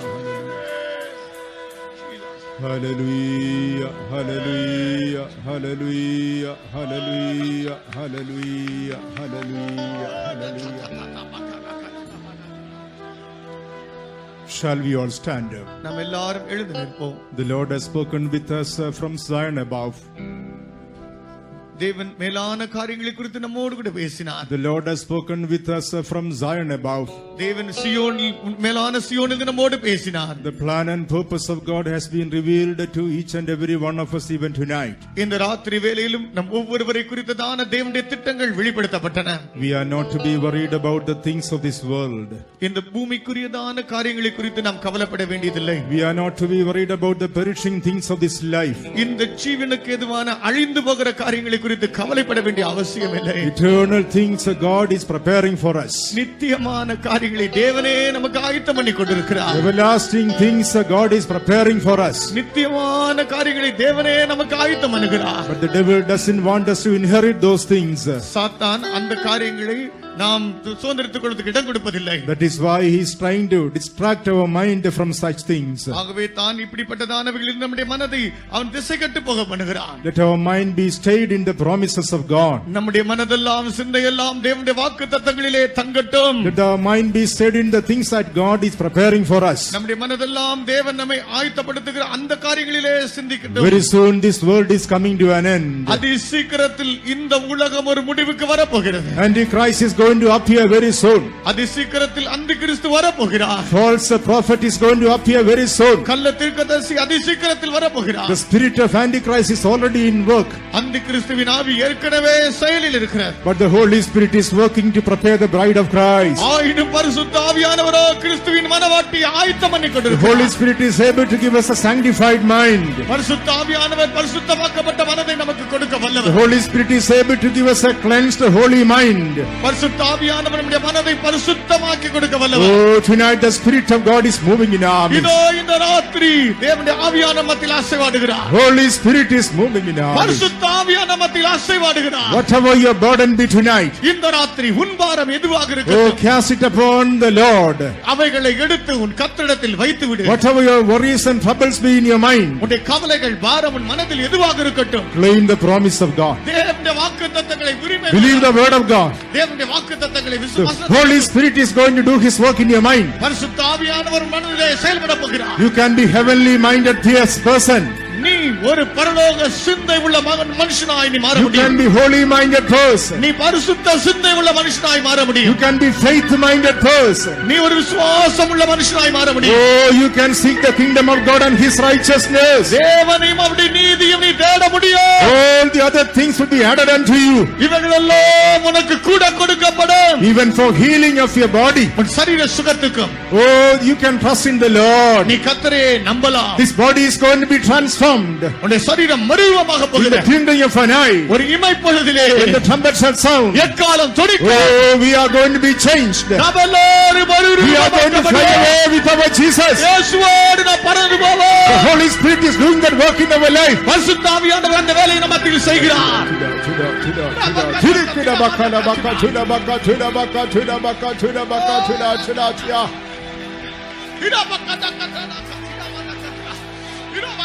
Oh, la bakatuda bakatuda bakatuda bakatuda balak.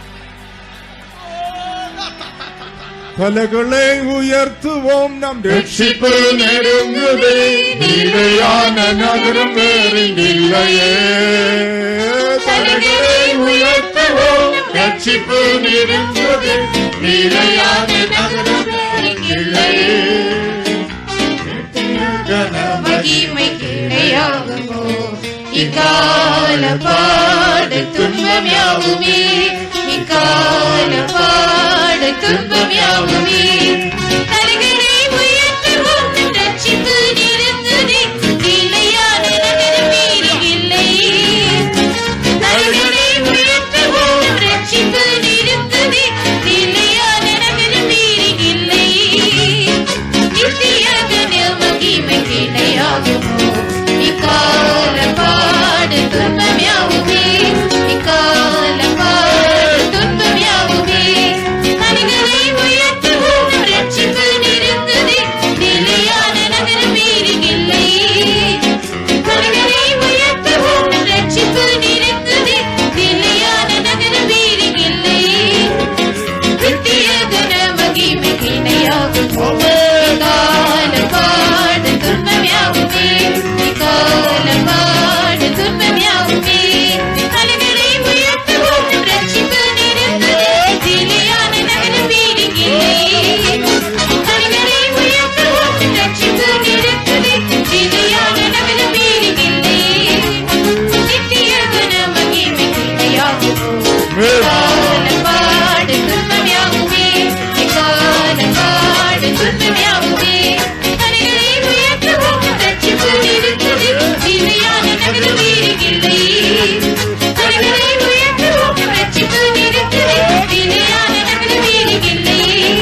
bakatuna bakatuna bakatuna bakatuna bakatuna.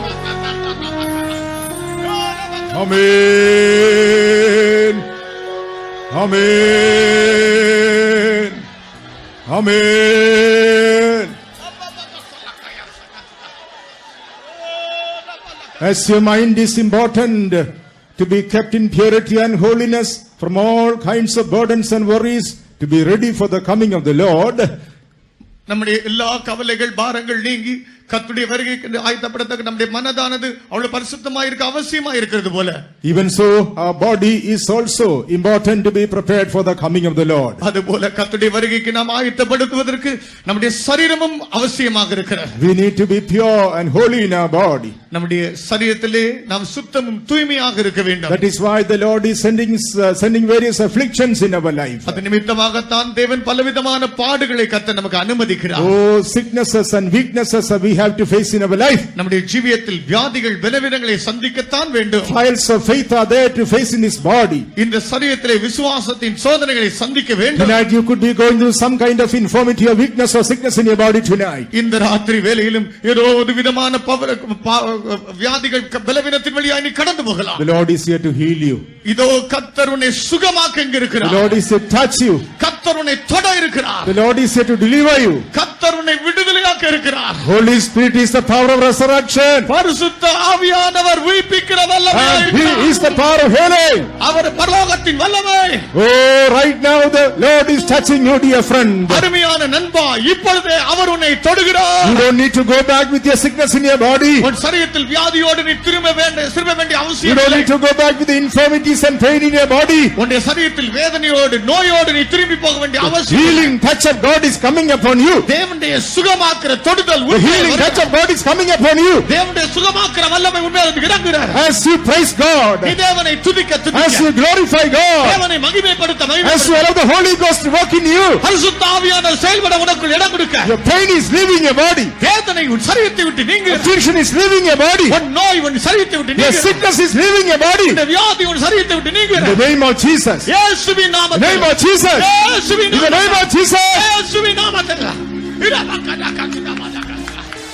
Oh, labakatu labakatu labakatu labakatu labakatu labakatu. உள்ளங்கள் உணர்வடைய மாய்ந்திடும் சரீரங்கள் உயிரடைய Amen. சோர்ந்திடும் உள்ளங்கள் உணர்வடைய மாய்ந்திடும் சரீரங்கள் உயிரடைய ஆண்டிடும் சக்திகள் அகன்றுடுவே அன்னிவரும் எமக்கு விஜயம் தருவே ஆண்டிடும் சக்திகள் அகன்றுடுவே அன்னிவரும் எமக்கு விஜயம் தருவே சோர்ந்திடும் உள்ளங்கள் உணர்வடைய மாய்ந்திடும் சரீரங்கள் உயிரடைய சோர்ந்திடும் உள்ளங்கள் உணர்வடைய மாய்ந்திடும் சரீரங்கள் உயிரடைய ஆண்டிடும் சக்திகள் அகன்றுடுவே அன்னிவரும் எமக்கு விஜயம் தருவே ஆண்டிடும் சக்திகள் அகன்றுடுவே அன்னிவரும் எமக்கு விஜயம் தருவே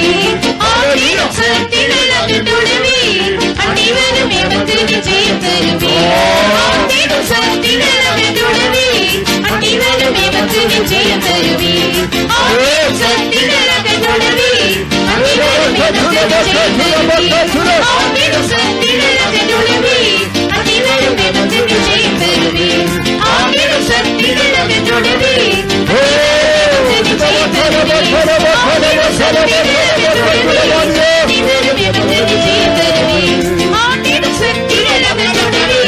அன்னிவரும்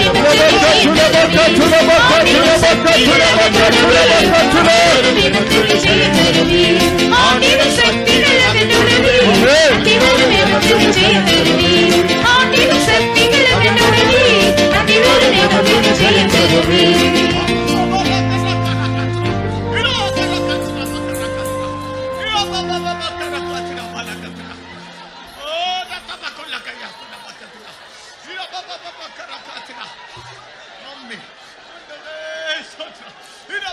The Lord is touching you, dear friend. அருமையான நண்பா, இதோ ஆண்டவர் உன்னை தொடுகிறார். Tonight you are here not by chance or by accident. இந்த ராத்திரி வேளையில் இதோ இந்த இடத்தில் தற்செயலாக ஏதோ திடீரென நீ வரவில்லை. According to the divine purpose of God, you are here tonight. தெய்வீகமான திட்டத்தினால் நோக்கத்தினால் இதோ இங்கு இருக்கிறார். The Lord is touching you. கர்த்தர் உன்னை தொடுகிறார். He is setting you free by His power tonight. அவர் இந்த ராத்திரி வேளை தமது பலத்தினால் உன்னை Tonight is the night of your deliverance. நீ இப்பொழுதே விடுதலை பெறுகிறாய். Tonight is the night of your deliverance and glory.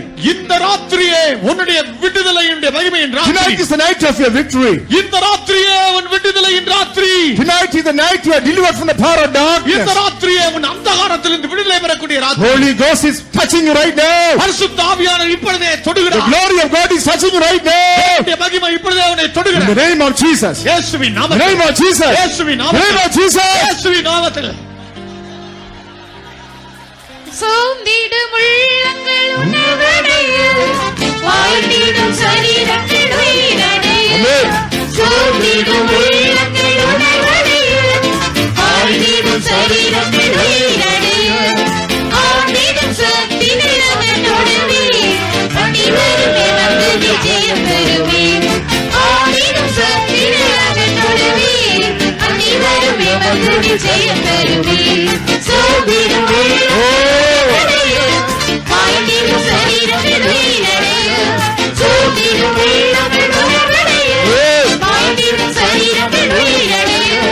ஆண்டிடும் சக்தி நிலவென்றொடுவே, அணிவருமே வந்து விஜயம் பெறுவே. ஆண்டிடும் சக்தி நிலவென்றொடுவே, அணிவருமே வந்து விஜயம் பெறுவே. ஆண்டிடும் சக்தி நிலவென்றொடுவே, அணிவருமே வந்து விஜயம் பெறுவே. ஆண்டிடும் சக்தி நிலவென்றொடுவே, அணிவருமே வந்து விஜயம் பெறுவே. ஆண்டிடும் சக்தி நிலவென்றொடுவே, அணிவருமே வந்து விஜயம் பெறுவே. அணிவருமே வந்து விஜயம் பெறுவே. அணிவருமே வந்து விஜயம் பெறுவே. ஆண்டிடும் சக்தி நிலவென்றொடுவே, அணிவருமே வந்து விஜயம் பெறுவே.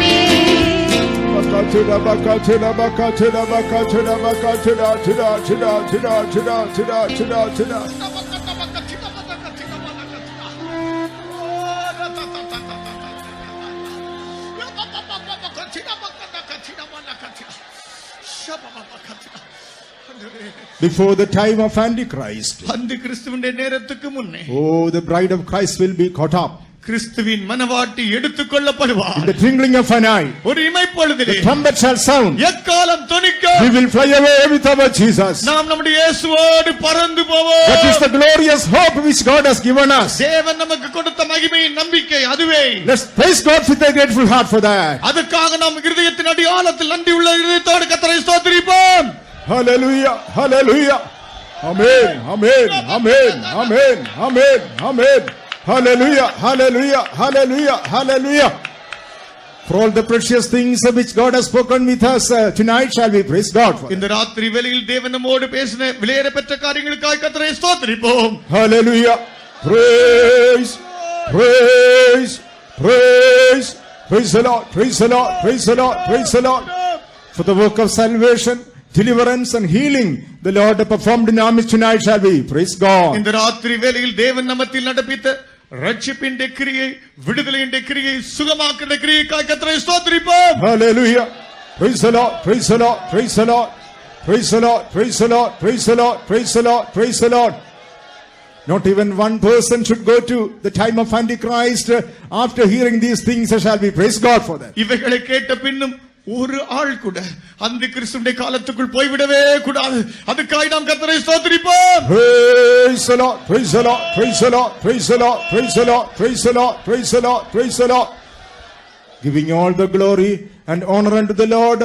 Once again, with a grateful heart, let's all praise God. எல்லா கனத்தையும் மகிமையும் ஆண்டவருக்கே செலுத்தி மறுபடியுமாய் நன்றி நிறைந்த உள்ளத்தோடு கர்த்தரை ஸ்தோத்திரிப்போம். Praise the Lord, praise the Lord, praise the Lord, praise the Lord, praise the Lord, praise the Lord.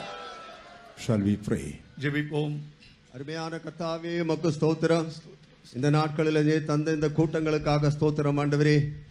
நிர்முற்றிலுமாக பொறுப்படுத்து தடைகளை எல்லாம் நீக்கி ஆசீர்வாதமாக இந்த கூட்டத்தை நடத்தி கொண்டிருக்கிறதுக்காக ஸ்தோத்திரம் ஆண்டவரே. நீர் எங்களோடு பேசின சியோடிலிருந்து எங்களோடு பேசின வார்த்தைகளுக்காக ஸ்தோத்திரம் ஆண்டவரே. நாங்கள் இந்த கடைசி நாட்களின் கடைசி நாட்களில் வந்திருக்கிறோம். கர்த்தாவே, நீர் முன்னரைத்ததான எல்லா காரியங்களும் நிறைவேறி கொண்டிருக்கிற ஒரு வேளைக்கு நாங்கள் வந்திருக்கிறோம். ஆண்டவரே, உமக்கு ஸ்தோத்திரம். அநேக கிறிஸ்துக்கள் எழும்பி ஜனங்களை வஞ்சித்துக் கொண்டிருக்கிறார்கள். அந்தி கிறிஸ்துவம் வெளிப்படுகிற நேரத்தில் வந்திருக்கிறோம். ஆண்டவரே, நோவாவின் நாட்களிலும் நடந்தது போலவும் நடந்து கொண்டிருக்கிறது, லோத்தின் நாட்களிலும் நடந்தது போல நடந்து கொண்டிருக்கிறது. ஆண்டவரே, ஜனங்கள் உணர்வற்று ஒரு நித்திர மயக்கத்துக்குள்ள காணப்படுகிறார்கள்.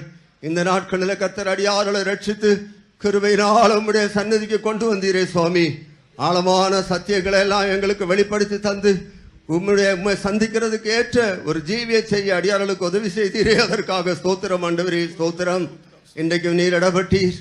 இந்த கடைசி நாட்களில் அந்தி கிறிஸ்து வெளிப்படு போகும் நாட்களில் நீர் எங்களோடு பேசினீரே. ஆண்டவரே, உமக்கு ஸ்தோத்திரம். பேசின தாசனை இன்னும் அதிகமாய் அபிஷேகித்து சுகபலன் தந்து அதிகமாய் பிரயோஜனப்படுத்தும். ஆண்டவரே, நடத்தின உம்முடைய பிள்ளைகளையும் ஏராளமான கிருபை தந்து பலன் தந்து உதவி செய்யும். ஆண்டவரே, உமக்கு ஸ்தோத்திரம். தொடர்ந்து கூட்டங்களில் எல்லாம் நீர் பேச வேண்டும், தடைகளை எல்லாம் நீக்க வேண்டும். ஆண்டவரே, இந்த கடைசி நாட்களில் நாங்கள் அதிக ஜாக்கிரதையோடு இருந்து எங்களுடைய தேவன் வெளிப்படும் போது உம்மை சந்திக்க எங்களுக்கு உதவி செய்யும். தாழ்த்தி திருக்கரத்தில் தருகிறோம். இயேசு நாமத்தில் கேட்கிறோம் நல்ல பிதாவே. Oh God, a loving Father, we bless thee and thank thee, Lord, for your glorious presence in our midst tonight. Thank you, Lord, for all the precious things you have spoken to each and every heart, O God. We know that we are living in the last days. O Lord, you have given us a glorious hope so that we will be able to reign with you in your kingdom forever, O God.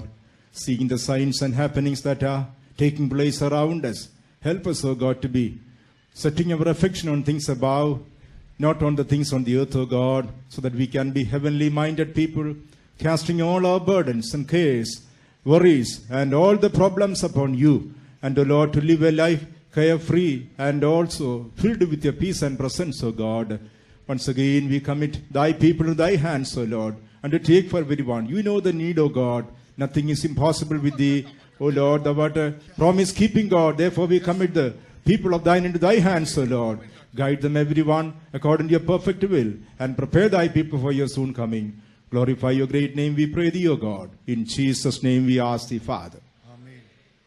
We're going up when Jesus comes. We're going